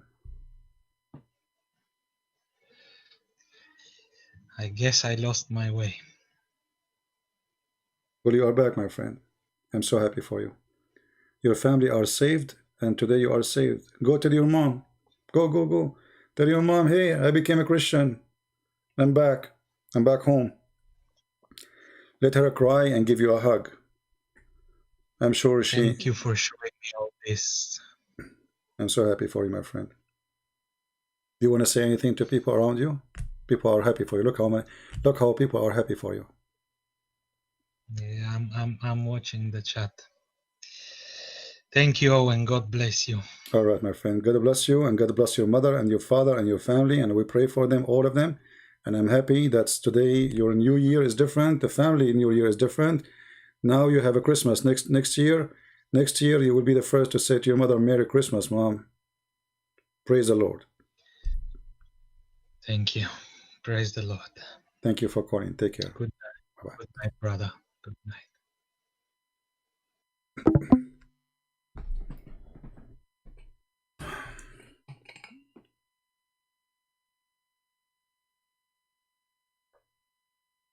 My throat is hurting me. I told you I don't feel good when I go live, but it's worth it. It's worth it. And I'm sure his mother, she will be very happy to hear that he is back to Christ, and he is saved, and he is out of the devil house. Pray for him that the Lord will keep him strong and will protect him and protect his family. And we pray that the Lord, he will bring more people using him to Christ. I apologize, guys. I cannot really stay long. My throat is really hurting badly. I wasn't going to go live today. I told you from the beginning I'm not going to stay long.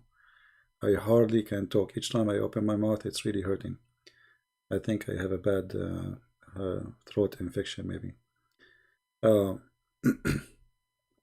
want to say, you do your best. You don't know what you don't know what you would accomplish. You know, this brother, he called us. He was angry from me.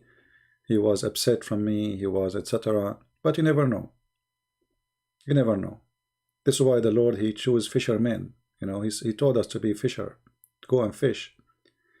And our fishing is different. Is to save, not to kill. Is to secure, not to harm. So I'm glad that he called us today, and I pray that every day we will have more Muslims to call. They call us as Muslims, they hang up as Christians. And this is not the first time happened. We have thousands of Muslims who left Islam watching our videos. Some they left on air, sometime in private because they don't want to speak about it. Sometime even I don't know about them, and they say to me in the chat. So we are happy for everybody. And until we see you, if I am okay tomorrow, I will go live. Subscribe, join us. You can follow us in Patreon too, if you care. And until we see you soon again, I say may the Lord bless you, protect you, and keep you safe. And this is your brother Christian Prince. Wish you the best. And don't forget again to pray for our friend. We do not know his name. Pray for him. Who doesn't matter who is he. We pray that he will be a light in his house and for people around. Thank you, and God bless you. Take care.